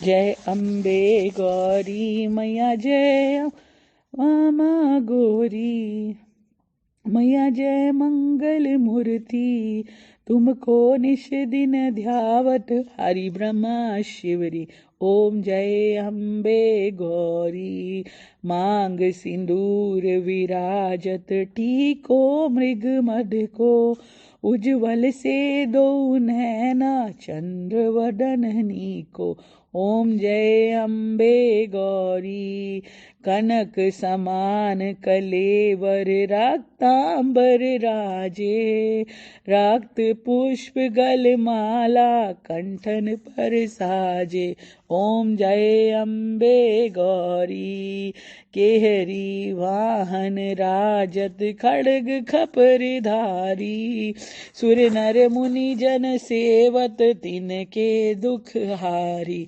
ओम जय अम्बे गौरी, कानन कुंडल शोभित नासा गज मोती, कोटिक चंद्र दिवाकर भ्राजत समज्योति, ओम जय अम्बे गौरी, शुंभ निशुंभ विडारे महिषासुर घाती, धूम्र विलोचन नैना निश दिन मदमाती, ओम जय अम्बे गौरी, 64 जोगनी मंगल गावत नृत्य करत भैरो, बाजत ताल मृदंगा और बाजत डमरू, ओम अम्बे गौरी, भुजाचार्य अति शोभित खड़ग खपर धारी, मनवांछित फल पावत सेवत नर नारी,